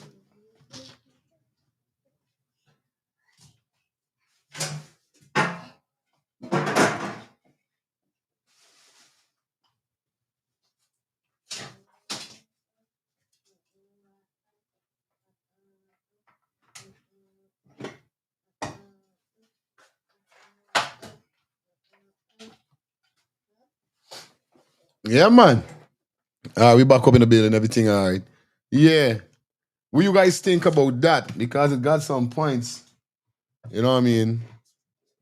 Even if it's AI generated, make it, you understand? What the man talking is not lie. You understand? There's enough corruption going on. You say it, man? Yeah. Okay. You say it? Me up on a real life level, bro. You say it? Just don't, baby. Don't do that, baby. Just a minute. Just a minute. Give daddy 1 minute. Give daddy 1 minute. Daddy deal with things. You understand? Yeah, man. Enough corruption in the realms and it mad. It mad at this time. You go and get your bowl. Where your bowl? Go bring your bowl. You say? Yeah, man. Everything good. Let me kick and go through. Phone line open. Let me know what you guys think about that. Let me take 2 calls. And then we definitely go into the next segment. You guys know what's up, man. It's easy like that, you know?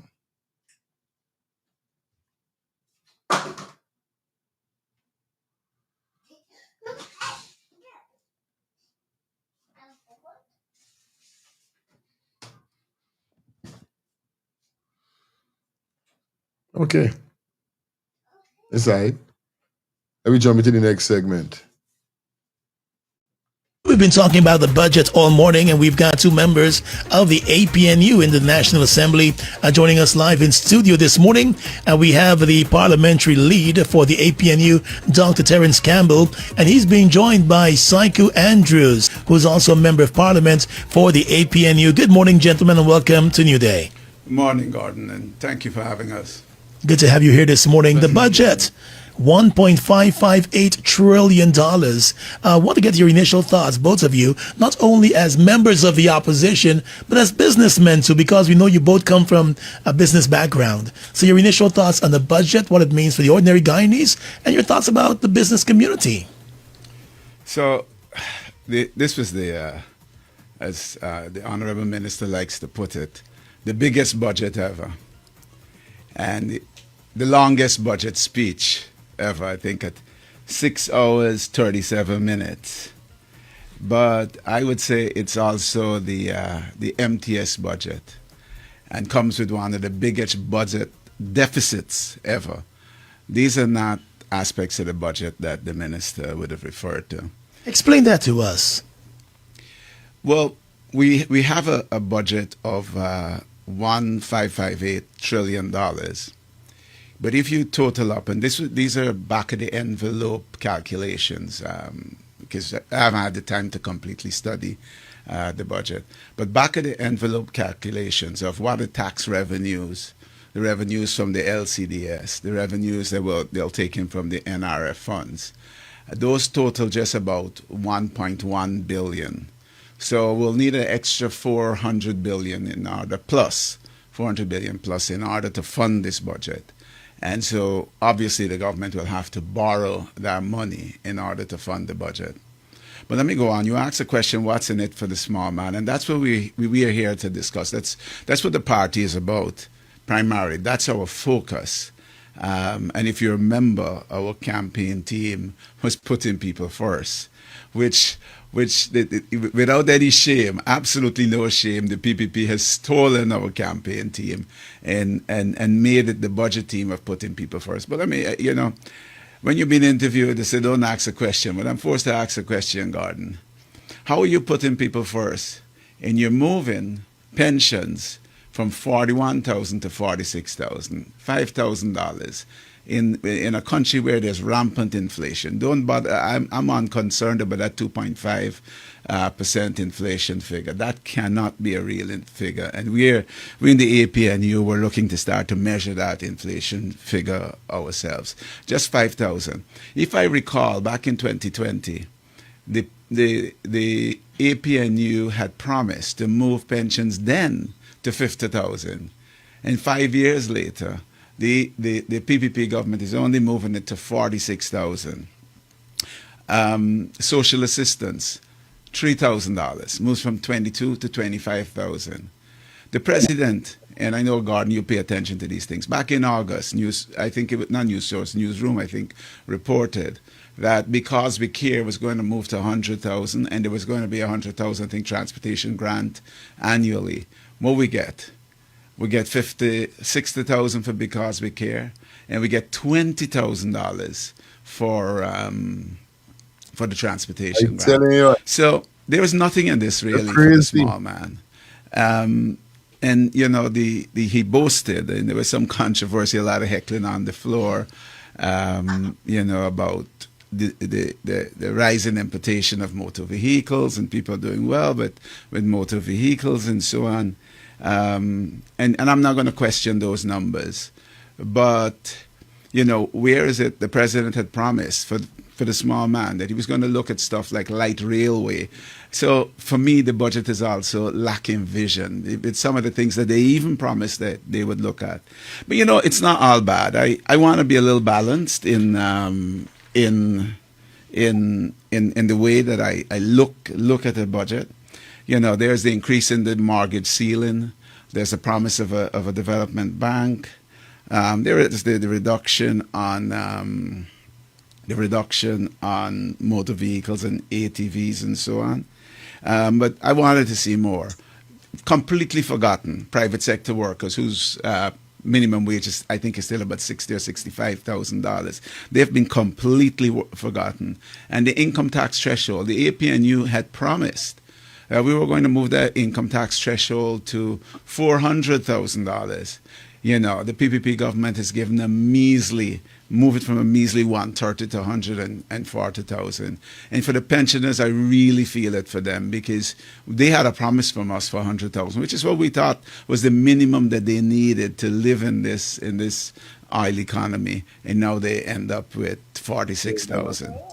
But looking at the economy and what we saw in the budget yesterday, and some of the things you were saying that the APNU had said it would have done, how would have you fulfilled those promises when you're also thinking about how the budget will be funded? Could you have realistically fulfilled those promises, or would it have been done over a period? You know, with this budget, you have to look deep. You have to look deep at it. You know, there's some money for dredging the Damar River and the Berbice River. But we must look at where those contracts go and who gets those contracts. Those contracts go in one particular direction only. And if you are seasoned and if you're deep in and steeped in business in Guyana, you understand, hey, this is a budget to give somebody X a couple of billion and to give Y a couple of billion. So there's a lot of fat in the budget, and that's where we would have.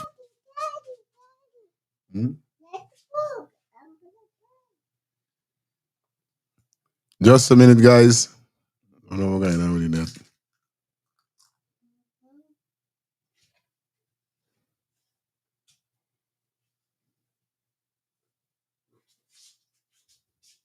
We would have funded a lot of this from. Let me say, and you're asking an interesting question, because we have to be cautious, because we're not, you know, governance we in the APNU 12 we see ourselves as a government in waiting, and governance is not simply about criticism. It's not simply about just looking at old age pensions and so on, but we have to dig deep, and I don't think I've heard any of the other parties even touch on this. We also have to look at the revenue assumptions of this budget, because I think the minister admitted that he has already admitted that we are an oil-driven economy, that oil is what's going to drive this budget. The oil sector is the biggest sector, and that's the sector driving economic growth. And he's assuming $59 per barrel for oil. And I question that assumption in the budget. So I question even his revenue assumptions. You know, based on information in the public domain and my own estimates, it would have been better, it would be more conservative to have, on the other hand, an assumption in between $52 to $54 per barrel. So you know, there are a number of areas that need to be questioned about the whole budget, the budgeting process, and the numbers that are in there. But we have 58% poverty in this country, and there are people living in abject, extreme poverty. So the budget has got to be, to my mind, to be restructured to deliver, increase the safety net, strengthen the safety net for those who are suffering, even as we try to make more realistic assumptions about the revenue side and about diversifying this economy. You know, on your news just now, I listened to Gaisuko having fallen short in sugar. And so I think they came in at 59,600 tons.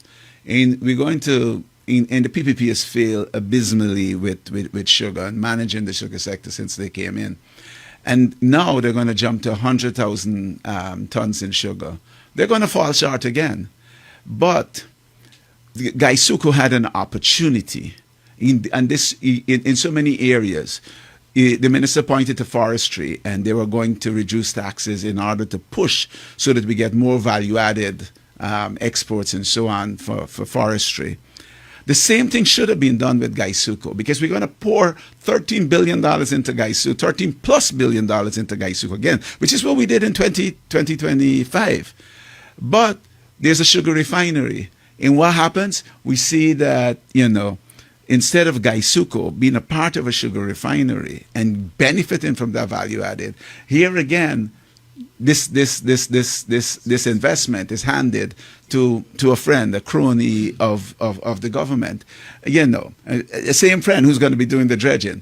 You know, we got to start calling these things out. So when you ask me, Gordon, I'm questioning the revenue assumptions, and you might say, but Terence, if you question the revenue assumptions, you're making it harder to even deliver on the safety net. But I'm saying, deep in those numbers, deep in those estimates, there's a lot of fat being shared to friends, family, and favorites. So we can make more realistic revenue assumptions. We can make better strategic decisions about Gaisuko and targets and so on.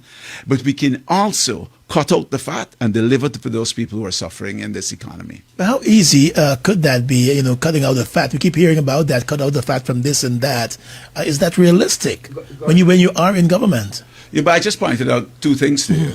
I just pointed out that we're pouring 13 billion.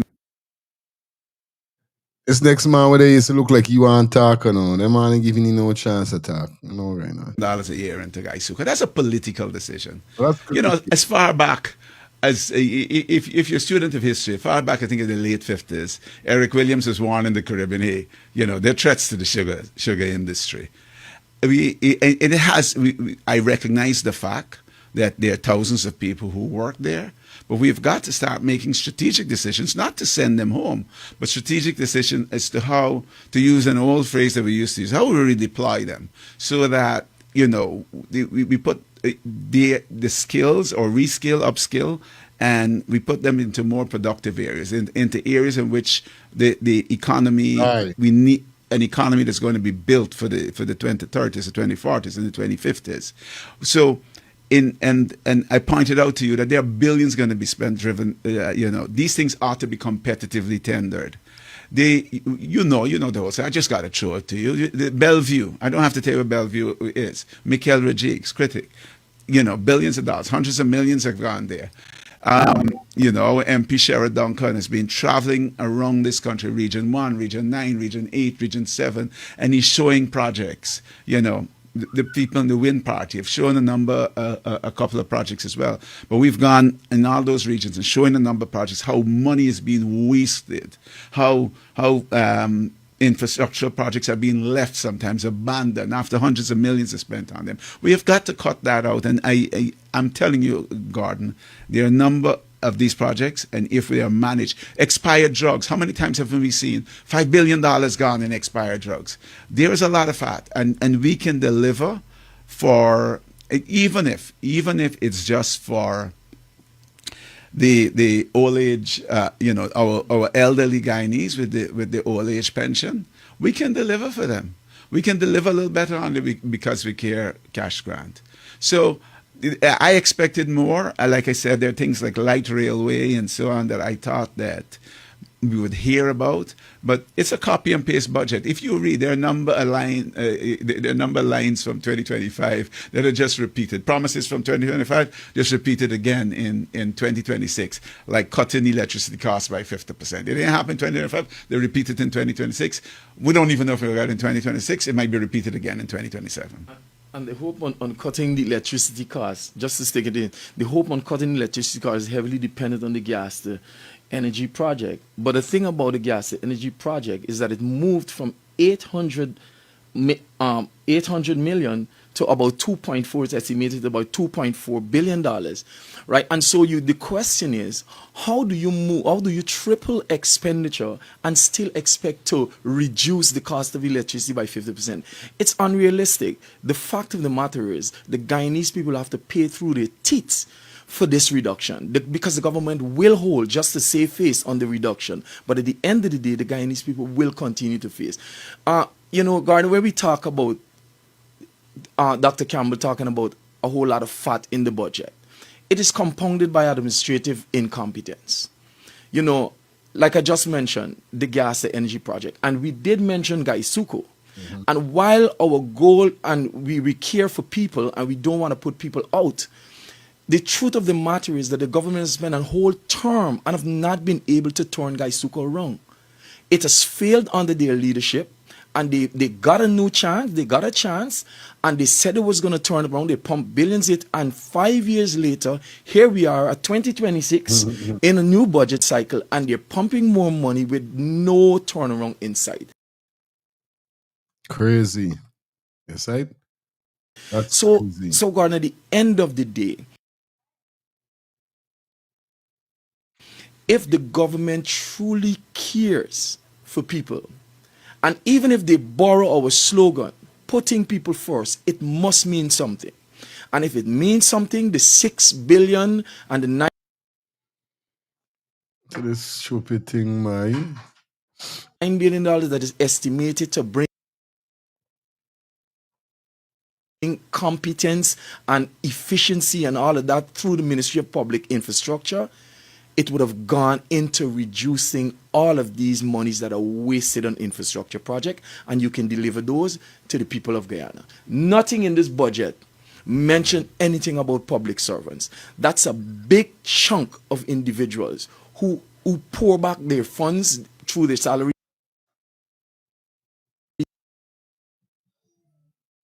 into the economy and help small businesses. Nothing was said about them.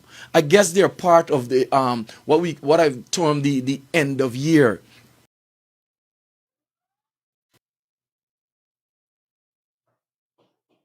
The end of year bonus strategy of the PPP, to wait until the end of the year and to just give them because they know Guyanese love Christmas. But I like telling you, on a real life level, you understand? Straight. And these are the things that I want people to see.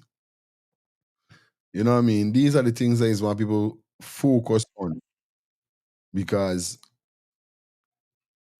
there's so much promise. There's so much, you know what I mean? Like I said, if the government do good, we give them flowers. Real thing, we give them flowers.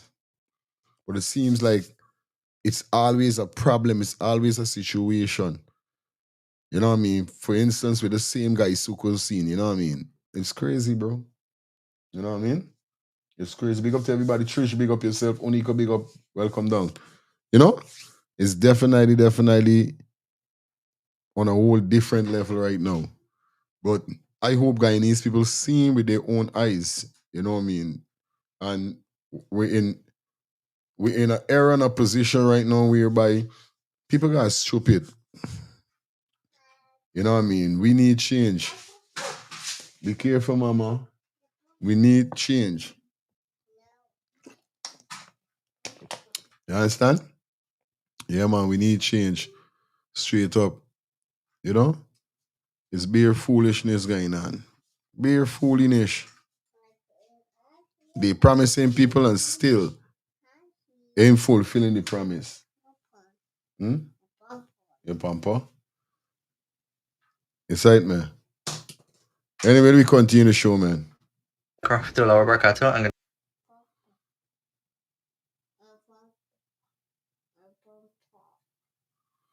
Shout out to Floyd, man. You're a 10-month subscriber. What? Man. Yeah, man. Shout out to Troy for being a 10-month subscriber. Just saw it, man. Fire you. Never heard. This is a slogan. Pass, jump, and. Let's go. God dang. Good night, everyone else. So today I want to talk about the accident that took place today on the Barajagdi Demerara Harbour Bridge today.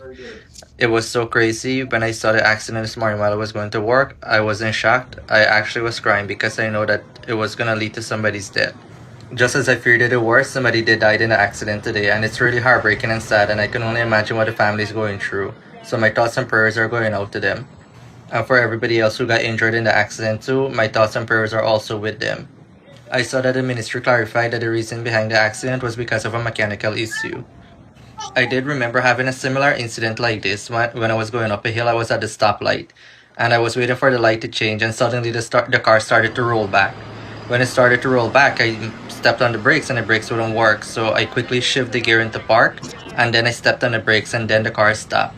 When the light changed, I lifted my foot off of the brakes, put it back in drive, and I stepped on the gas to push the car on top of the hill. When I reached on top of the hill, I parked the car at the side. I was able to get the car parked in a safe car now, and I left it there and went to work. My cousin went because he had a key for the car also. He refilled the transmission oil and the car started to work back good. If you're having a mechanical issue, just try to make sure you get it fixed because anything can happen. In an instance like this, you want to avoid it. So again, Assalamu alaikum warahmatullahi wabarakatuh. That's crazy. I swear to God. Something all right. You say, man. Big up to everybody that definitely tune in for the ones and threes, guys. Hope you guys doing great. Hope you guys doing well. Yeah, man. We in the building. And definitely we cooking with gas. I don't know. I know me phone done. Me phone working good. So we're not gonna waste no time, you know what I mean, as we cut and go through.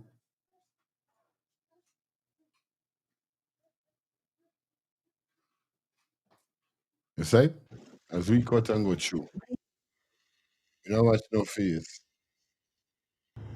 I wish SCB News on the Friday mornings where I could sit down, put a disclaimer, listen to some music. What does person really want? Anyhow, it's just ridiculous how people continue to use this traffic, It's quite crazy. I mean, I don't know. Without thinking. But yes, it's Friday morning. No, before. And it's SCB News time.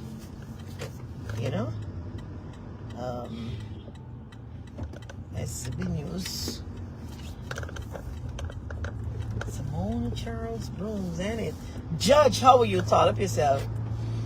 You know this one, Judge? I love Judge, Judge, let me say this to you publicly. I don't care what you say. You can feel free to join my live because, I think the person live I be on the most is Judge. So, Judge, you could always feel You're lying. free to All share, politicians do that. live with me. Shout out to everybody in the chat. You understand? Ras aka Trisha to all politicians makes promise they don't fulfill. I am so tired. Yeah, man, real thing. You're lying on a real life level. Yep. Anytime, but just to touch on, I was looking back at Judge life. Yesterday was a violent day for Judge. A violent day for Judge. Judge was just carrying on yesterday. But sorry, Jan, how are you? Before I get into the meat of the matter, watch me. Oh my gosh, look what's going on this this road, eh? But just to touch in a little from what's happening, the hopelessness with the young people is growing. It's growing, and I'd love to sit down and examine how the budget intend to deal with this. You know, everybody got a reason why young people want to bigger picture in it. Somebody could tag Novella. I don't know the last I heard from Novella in it. Somebody could tag her, please.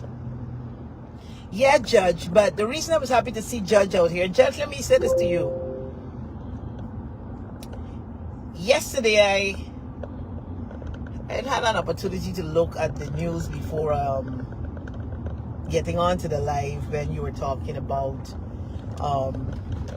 the whole GCOM matter. But SCB News this morning, I even start back. I don't want to. Somebody tag Dexter Todd. Tag him. See, Norma, just tag Dexter Todd. Lawyer, tag Dexter Todd. Tag Nigel, tag Psycho, tag some of the members of parliament. Sorry, Jan, tag Dexter Todd now. But people, I'm so sorry about this thing, you know what I mean? I'm on one of the numbers where the calls just keep coming through. I see Tyler tagging the Honorable Dr. Todd. And I'll be happy, sorry, on anybody else. You tag the Honorable Dr. Todd for me. I don't even know if I'm friends with Dr. Todd on Facebook. But I was on a live. But my understanding is that based on the Constitution, you see some of these constitutional agencies, they are the system, so they are part of the system. And Guyana's focus, and don't get me wrong, I believe it is this way because for the longest while, the voting pattern, and we're in a strange time where we've never experienced what is going on now.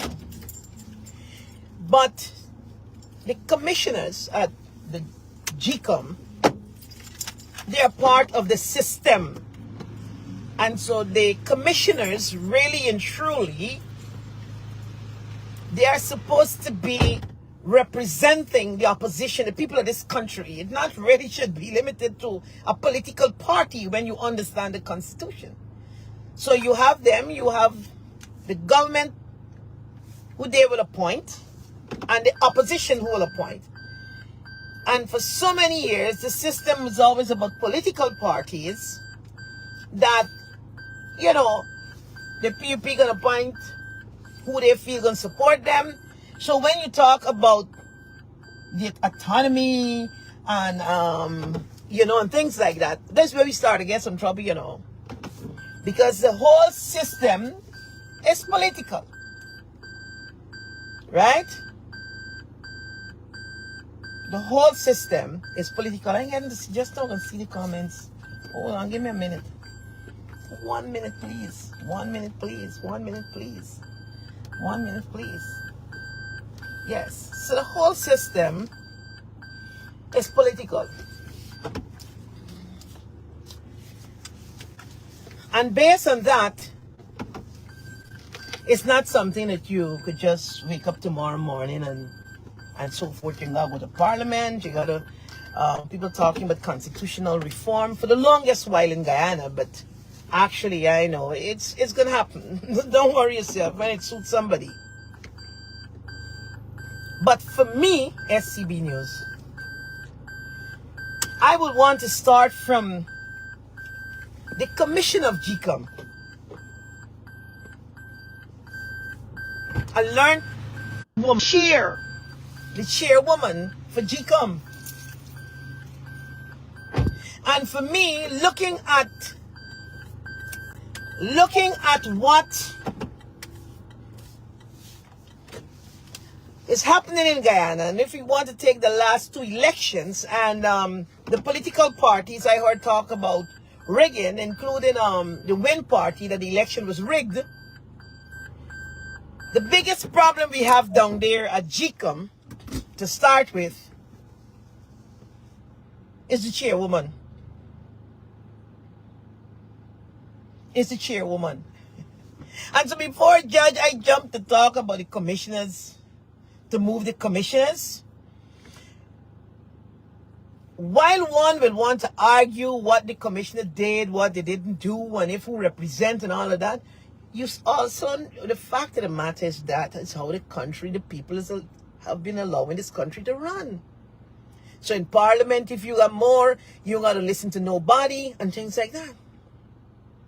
And we have seen so many times coming out in the public where the commissioners coming out. Now, whether one would say they're too long or you're old or not is a different thing. Point out the incompetence, that would be another thing. But what we can't, what all of us can agree on is that the chairwoman of GCOM, who got the final say, people, 3 for the government, 3 for the opposition, and to break that is the chairwoman of GCOM, who I can't recall when I've seen out there in the press where the chairwoman voted against anything that the PVP commissioners vote for. So even if we change these commissioners, people, and you be the judge of it, even if I'm just asking, I'm just speaking out here aloud. So even if you change these commissioners, these 3, and you bring a fresh 3 with the same Madam Chair, who is using all this autonomy and all this to, reflect the will of the PPP and not the will of the Guyanese people, biometric, and even persons who would support the PPP would say they want biometric, some of them. If we change these 3 commissioners, I have a different question this morning. If we change these 3 commissioners, Guyanese, and the PPP got their 3 with Claudette, how she's operating, you gonna change anything at GCOM? Bearing in mind, these commissioners might got some institutional memory and knowledge and how this moved from this to that and that, right? How this moved from here and how this moved there. And so even if they were to come off, you could have some conversation and talk to them and say, well, listen, because this we talk about governance, we're here now, and, if we get somebody and, to help train some persons, let us have some workshop with these folks, these 3 men that were there serving for the longest while, where you can educate. So we have succession planning. So it's not only from any political party, but persons in the public also can learn more and be educated about the whole system. And so you benefit from these institutional memories. I don't believe that no man is an island and you should just be here all the time. Yeah, Miss Brooms. But as a Guyanese, don't tell me I lose my voice because when I open my mouth, that they should not. All right? Don't tell me that. How are we going to fix the problem? And I'm saying that if it is one thing all of us should want if we love Guyana, it's that GCOM must be able to operate as they're providing service to this country. They're holding a major, they sit there, a major commission,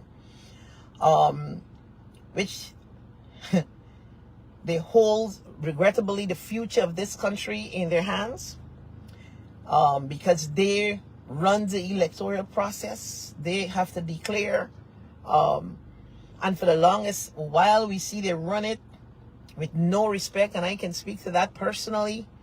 Even to the last election, whether the PUP was not in front there, once the GCOM said, listen, we said the PUP second, that's how it must be, and all of that. So I would really love always when we're having conversations Where I'm conversating more about Guyana, right? About Guyana. And so, yes, kick out this body and kick out that. We kick out the PUP, kick out wherever. You cannot kick out the PUP. So when we come to the public, we must speak what is practical and what is really truth. They're there. We can't kick out anybody. But in the best interest of Guyana, I'm just having a conversation. And that's why I'm asking for your views. I'm just having a conversation here. Where the problem lies when it comes to GCOM. And if we can identify where the problem lies, we can start from there. But we got to get to the root of the problem, and then you deal with everything else coming up. Okay? Because, like I said, if you know that Guyana, to kick out this and kick out that, people voted and they reflected that in their votes. Right? Not me. It's GCOM. Khaled Singh declared it's 240 something thousand. Double. Double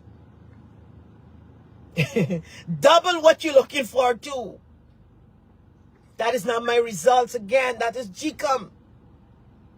So you could sit down, I can sit down, and we could talk this and that and kick out this and kick out that and kick out that.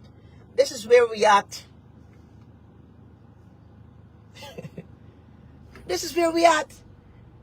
When election time comes, we shift the goalposts. After elections, like we looking back in the past, hey, we just had elections in September. 4 months. So it's the solution we got to look to. How we getting to 2030 and beyond. Yeah, man. Real thing, man, Miss Brooms. And you know, when Granger went in, like I said before, you know, she and Granger is the only person I really rate. I love how she's moved, you know? Real talk, no lipping. She's a real old G-boy. No joke. How we get into local government election, whenever they call a local government election. So it's not a sympathy or anything that is personal, all these personalities. Right?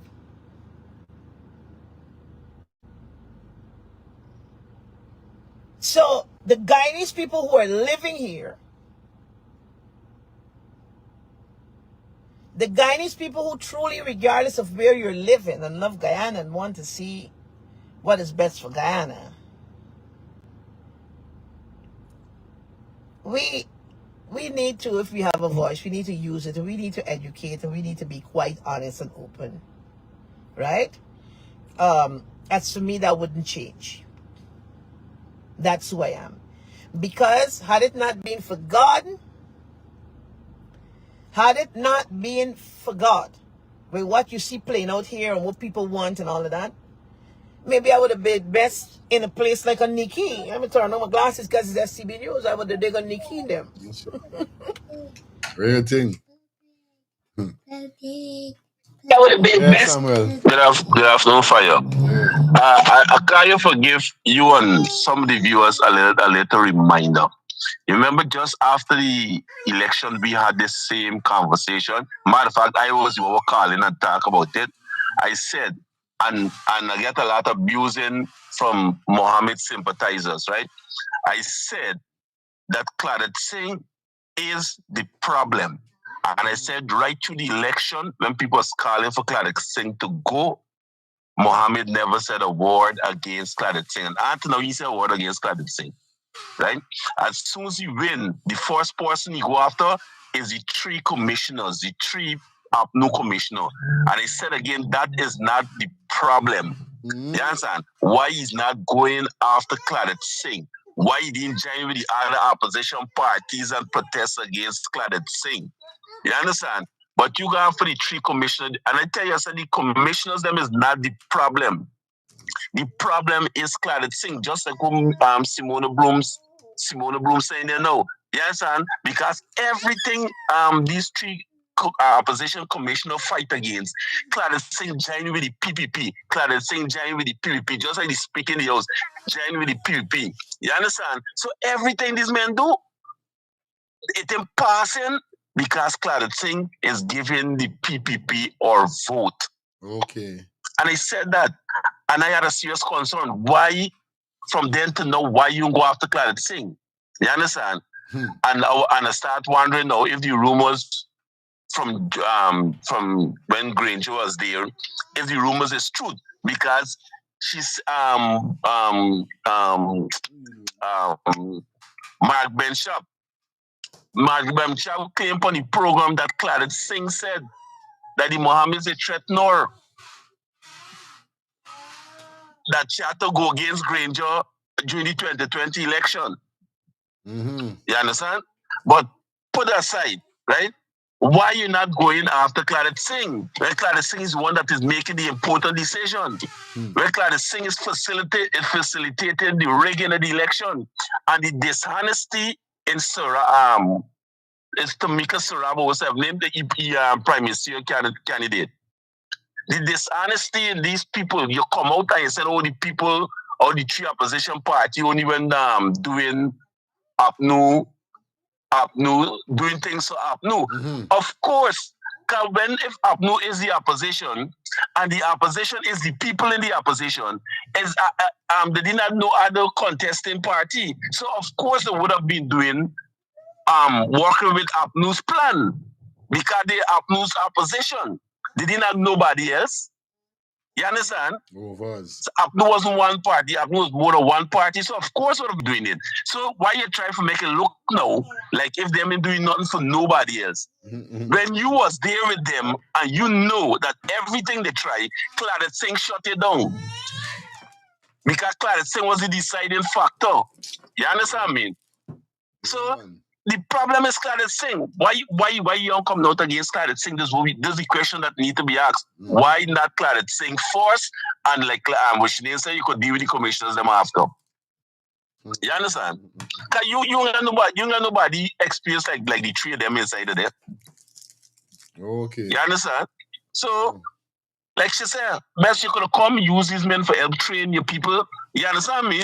And then you take out two or so, you left the main man, the most qualified man. You know me, you walk wrong the thing. But why you attacking APNU so badly? And then you're wondering why we can't get along. Clarence Singh is the problem. Clarence Singh is we're supposed to go after. Why we need to say anything about Clarence Singh? Why? I want to know. Anyway, this is my piece. Thanks.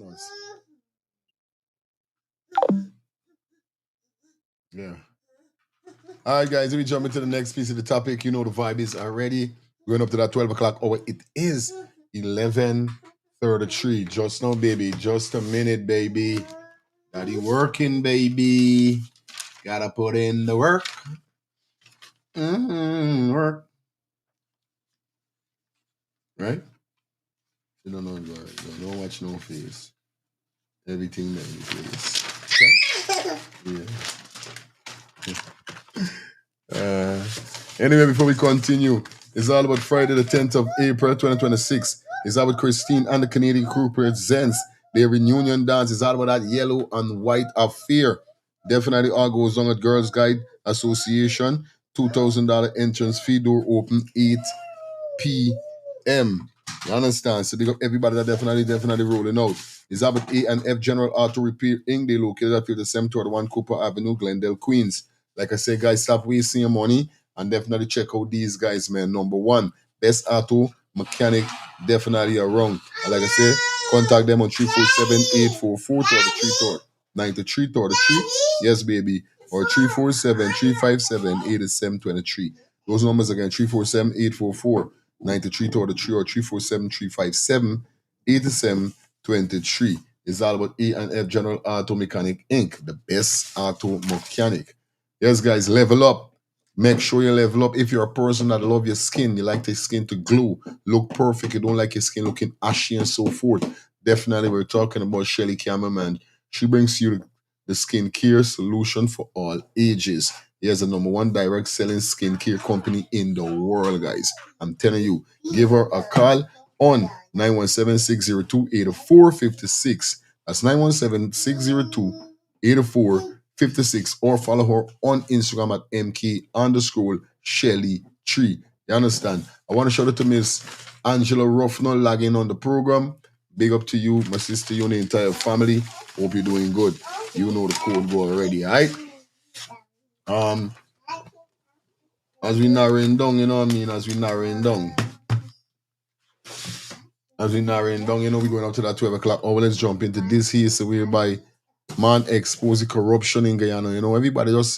Everybody vice like Miss Brooms just now say. We need to start speaking. We need to start using our voice. We have this here, so something we call a phone, and put up on this phone something called social media, right? Apps. So use this phone for the right purpose and don't frighten for expose certain things or expose anything that is corrupt. I know you might be frightened and notice go sometime with the victimization, but the now way you do is how you do it. Let's get this in. Let me able the brother have to say. Alright people, good morning. Here's your bike Kanda man. Don't know why nobody pan. Got this thing coming my mind long. Plan for make this video here concerning the little corruption in we country, Guyana. Right? I want to give you all a piece of story because I did watch a video where my little brother Bull put up with Leon Figueroa Portuguese. Right? Alright. That is one. Now, I had a little incident last year, whereas I gave a man, okay for a man, $3.3 million for buy a final drive for a 336 Caterpillar excavator. Now, the man buy me final drive. When the final drive reached in the back dam, it was not the final drive, it was a smaller final drive. So, I call him man, explain to you what's going on and send back the final drive to Georgetown. Bear in mind, you gotta pay a tractor 60 grams of gold for bringing this final drive. But I didn't have to pay for it go back. Neither the plane as well for go back. Now when the final drive reached back to Georgetown, this man can't get the proper final drive for me.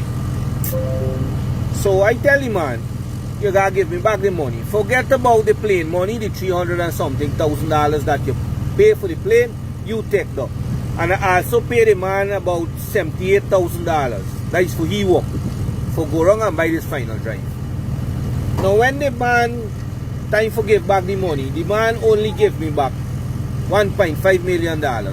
Short in 1.5. So I go around within a couple days, the man got me, man, the man why buy this thing from use of the money over the holiday.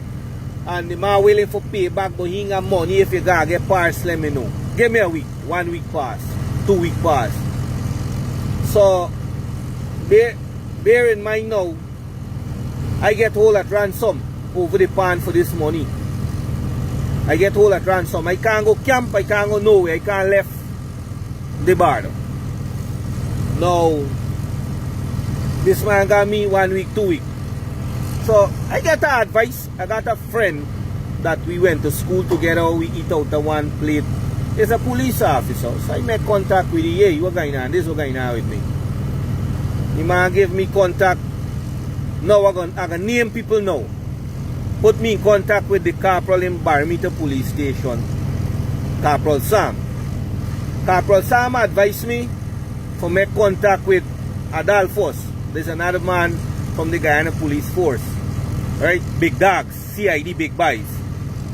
Make contact with Mr. Adolphus. Mr. Adolphus like he want to beat me through the phone. The way he had spoken to me was very rude. You know we gotta go to the... Alright, good. Go around Adolphus. I get freedom to go to Barometer. Because I had to go and collect the old final drive and send it to Brazil. So I get the permission for go and look after that. So I went to Barometer Police Station and make me report to Corporal Sam. Corporal Sam tell me that the file gotta go down. They can get in contact with the DPP. The DPP can give advice. Time pass. I was instructed to make contact with a Mr. Felix at Mabruma Police Station. He tell me the same thing, that the file gotta go to the DPP and they can wait for advice for the matter. Now, time gone by, me hearing nothing. Call back this man. Oh, the man in question with the money is a famous man by the name of Carl De Silva. He says he's buy things so people he got money transfer and so. So, all the while I making contact with Carl, then in the day in question at Barmita Police Station, we had a conversation over the phone. Myself, Carl, and Corporal Sam. And he said he want to talk to me anymore, this and that. Alright, fine. The last person that I was instructed to make contact with was Mr. Garden. That was the last person that I know was in charge of Barmita Police Station. And he promised me to look into the matter. But as of today, right, I ain't get help from nobody in the Guyana Police Force. Now listen to this, people. The Guyana Police saying that is a private matter, right? Alright, good. Now, put yourself in me position. You get hold at ransom. You can't left. I can't left for go nowhere. Right, for 1 month. If I go for P, people watching me. Ugly. I ain't want to say certain thing because I could put myself in danger, but ugly scene. All that I explained to these police in Guyana. Right? Guyana police. This is going on with me. Now, one tell me that he see Carl, Mr. De Silva, does be drinking with E-Par. No. E-Par, not got to be a big bite. Mr. De Silva, he's a big boy because he's drink beers with some of the big boys in Guyana Police Force. Now let me tell you all something, right? Mr. De Silva, the last conversation we had over the phone, he tell me that if I went in front of you, he would have lashed me in my face. Now, I can tell you all, I'm a peaceful man, a God-fearing, God-loving man, right? My father is a pastor, grew up in a Christian home. But I might be wrong, but you got part of the Bible say, if a man smack your head, turn the side, right? That's part of the Bible. But the same Bible say, an eye for an eye and a tooth for a tooth. So a man provoked me, put me life in danger because of greed, $1.5 million. And the police sign is a private matter. Now he reached so far for tell me that he would lash me in my face.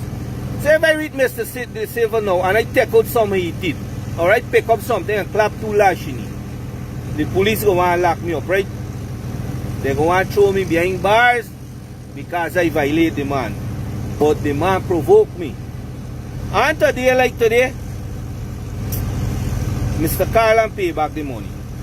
I put it on through the man that delivered the money in Georgetown because he going about now saying that he ain't get no money from me. But remember, I is the man that call this man and say, give this man this money. But he hold out for us. So I tell him, I hear him. Deal with this man and collect this money for me. Right? So y'all tell me how corruption could done in Guyana when something like that going on. Right? Because if I put it this way, Mr. De Silva can't pay his way wrong if I decide for pay. But why should I pay Guyana police for help me? This is their job. Taxpayers paying them to serve and protect, to help us. So why is it that way? Corruption could ever done? It can't done. Right? I burn a guy, I burn Guyanese. I'm sorry I ain't got my ID card and my drivers and my TIN number, everything. I got everything. Right? It ain't right. It ain't fair, people. Right? It ain't fair. It is not right. What the Guyana police is doing to people is wrong. They put in people, in other words, is as they're telling you turn a criminal. Because a man with 3 children, I got 3 children, all 3 minors, going to school. Now, for I get free up, a big man friend of mine, God forever bless the man. God gonna bless you till the day God ready for you. The man left from Barmita doing his work, catch a plane gone to Georgetown, go to the bank and draw out the $1.5 million and lend it to me so I could pay back these people. So come I get me freedom. And I still owe the man 40 grams of gold on the account. You understand me? So, Guyana Police Force, y'all need to do better. The government of Guyana, Mr. President Irfan Ali, you need to do better. Put your people them in a straight line, sir. Conduct yourself. It's we the taxpayers put y'all there. We the people of Guyana put y'all there to serve us and protect us. Do y'all job. Because the same way that y'all get the people for retaliate and vote against the David Granger administration, the same way the people could vote against y'all and put y'all out there too. Remember though, as a half Amerindian, half East Indian, my mother is a coolie girl and my father is a buckman. Amerindian. Conduct yourself. Do your job. Because people could retaliate. Because what Mr. De Silva do to me is just that he left to tell me, do what you got to do. And if I do what I got to do, or what he think I got to do, Guyana police force go hunt me. Serious piece of matter. A serious piece of matter. A serious piece of story, man. Yeah. You know? And it is what it is at the end of the day. Shit. I tell you, sorry for the brethren. Really sorry for the brethren we going on with, you know, but I think the police should pay a little more emphasis into it. But as a private matter indeed, this is the whole messed up thing, but you just gotta know who you're doing business with. You see, this is why I can keep my money. Me want to do business with nobody right now. It gotta be legit business. And it gotta be business where I know is good people who I dealing with. Cause these are the things we end up turning out. You know what I mean? You spend your hard money for get things done, and you find out there's a next story. You know what I mean? It's wrong. It's wrong with the man do it at the end of the day. You know what I mean? It is wrong with the man do it at the end of the day. Shout out to everybody that definitely check in for the ones and threes, man. I hope you guys doing great. You know what I mean? Yeah. We just pay 2 bills. Then we get back with you guys. Yeah, don't know what go on. We close out the show, all right? Planning to take a trip to Guyana? Planning to do a tour in Guyana? Well, this is the ideal company for you to call. And we're talking about the Matthews 24-hour bus service, city and nature tours. Airport trip, church trip, family outing, local tour, river tour, Kaichor Fall tour, Entori, Amerindian Village, Suriname, and Brazil tour. Matthews 24-hour bus service, city and nature tour. You guys could contact them on 592-639-2663, 592-673 2348. Let me give you back that number, 592-639-2663 or 592-673-2348. You guys could also follow him on Facebook at Matthews 24-hour bus service, city and nature tour. Yes, guys, or you could contact Matthew direct with this number here, 639-2663. That's 639-2663. Matthews 24-hour bus service, city and nature tour. Planning a tour? Well, definitely you guys need to check this out. Matthews 24-hour bus service and nature tour. Get there. Do not wait for next year.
Imagine these clowns that talk about fulfillment of promises. I see APNU talking about PPP and compare about fulfillment of promises.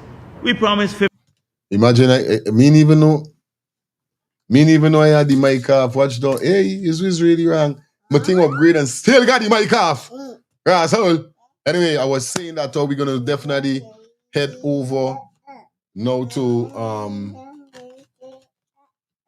we're gonna head over straight over to Mr. Jagdio. You know it goes already as we have like 10 minutes more in the show. You understand? This is Mr. Jagdio definitely saying that how the promises that PPP made, they fulfill it in 2025. And they got stupid people like Apnu, saying that how he never delivered the promises that he said he was going to. Viewers and subscribers, let's take a listen to this. Imagine these clowns that talk about fulfillment of promises. I see APNU talking about PPP and compare about fulfillment of promises. We promised 50,000 house lots, we delivered it. We promised to do 20,000 scholarships. We delivered 37,000 plus another maybe 30-something thousand through other programs. We promised free education the last term. We did it. We didn't even promise to pay for the CXC. We did it. We promised to restore their bonus, the 1 month joint services bonus that the president just announced. We did it. We promised to remove the taxes to restore the pensioner free water and electricity subsidy. We did it. We promised to remove all the taxes on a whole range of food stuff. We did it. We removed the taxes on gasoline and diesel. That costs us $100 billion a year. $100 billion a year in subsidy. Every gallon of gas or diesel you buy has over $500 of subsidy. We did it.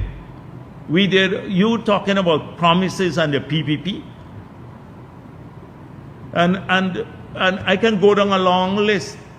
It's not. Haven't even touched 1/10 of what we did, what we promised to do, and what we did.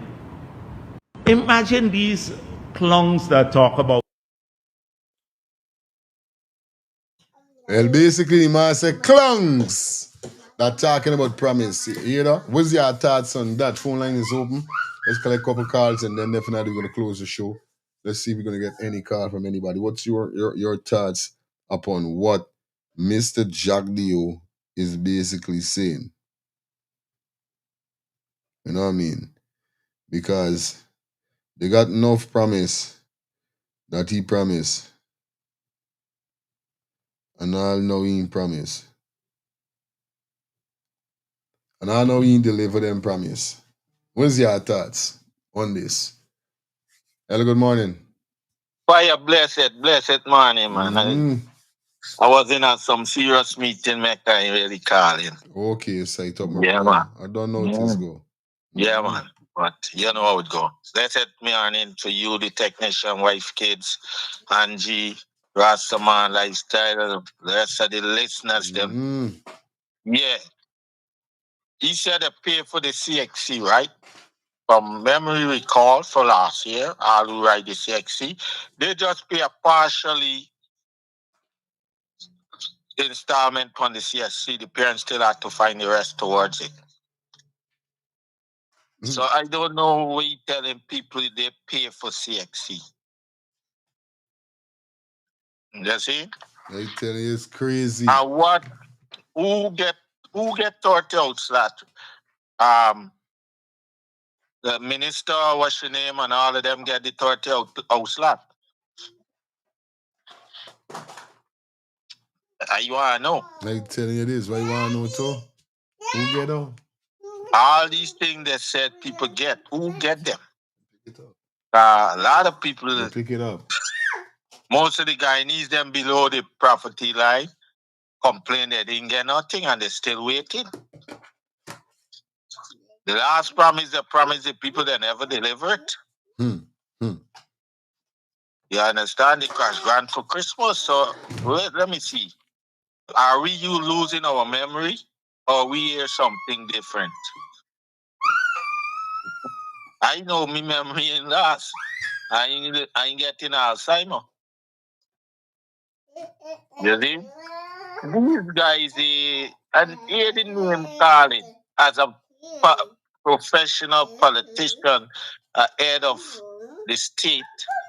Cause you can't say all he is. And you calling people name. These people never call your name. Maybe and you never relate any name calling to you. They just call and they just say that you never deliver on your promises. These guys is real mafia gangster and a bully.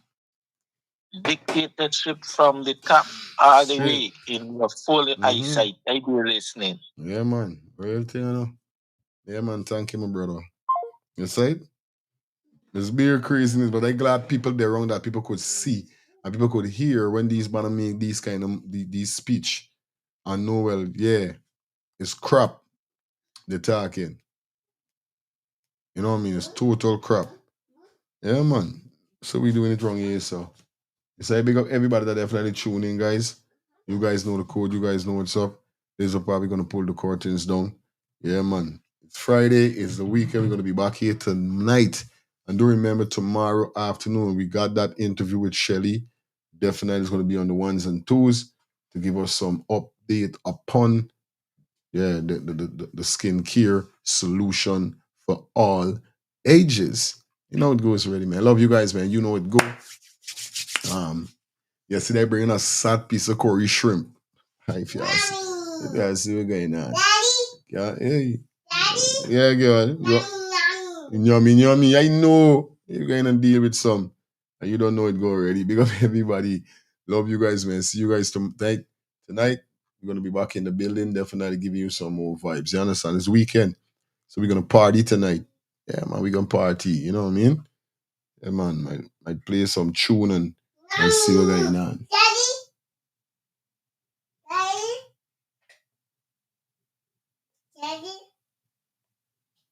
Yeah, baby. Only thing Jack Deal get back is back to back. Basically, give back. I gone. Me never done by. Me in the indoors. You said, we said, all right. All right, Samuel coming through. Final call. Samuel, baby. Yeah, fire. Let me address the biggest clown in the room. This message you do yourself, right? Ask you which free education you're talking about. Ask if it's the one that we had before and he destroyed in 1994. Right. That they took away in 1994. Jack Joe, the biggest clown. You never give free education.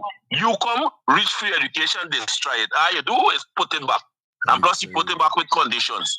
Wow. It's not totally free like how it was before. You understand? He put it back, we destroy, he build back with some damages. You understand? And let me tell you, who are the people with the 50,000 house lots and where part of them? Because a lot of people here to get land, a lot of people pay for the land, a lot of people get just promise slip for the land and they never see the land. Hold on. Right?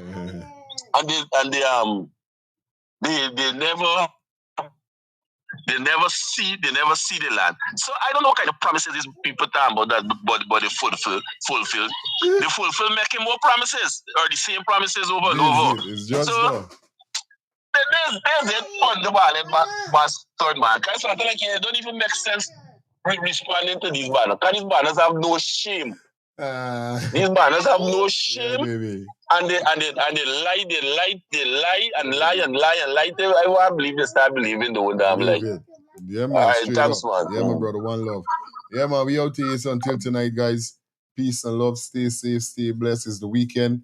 And you know how we do it on the weekend. It's fun time. You understand? So you don't know what's going on. Again, it's lunchtime. And then deal with something. And then something. So tonight, we back here. So 8:30 sharp. Don't miss it.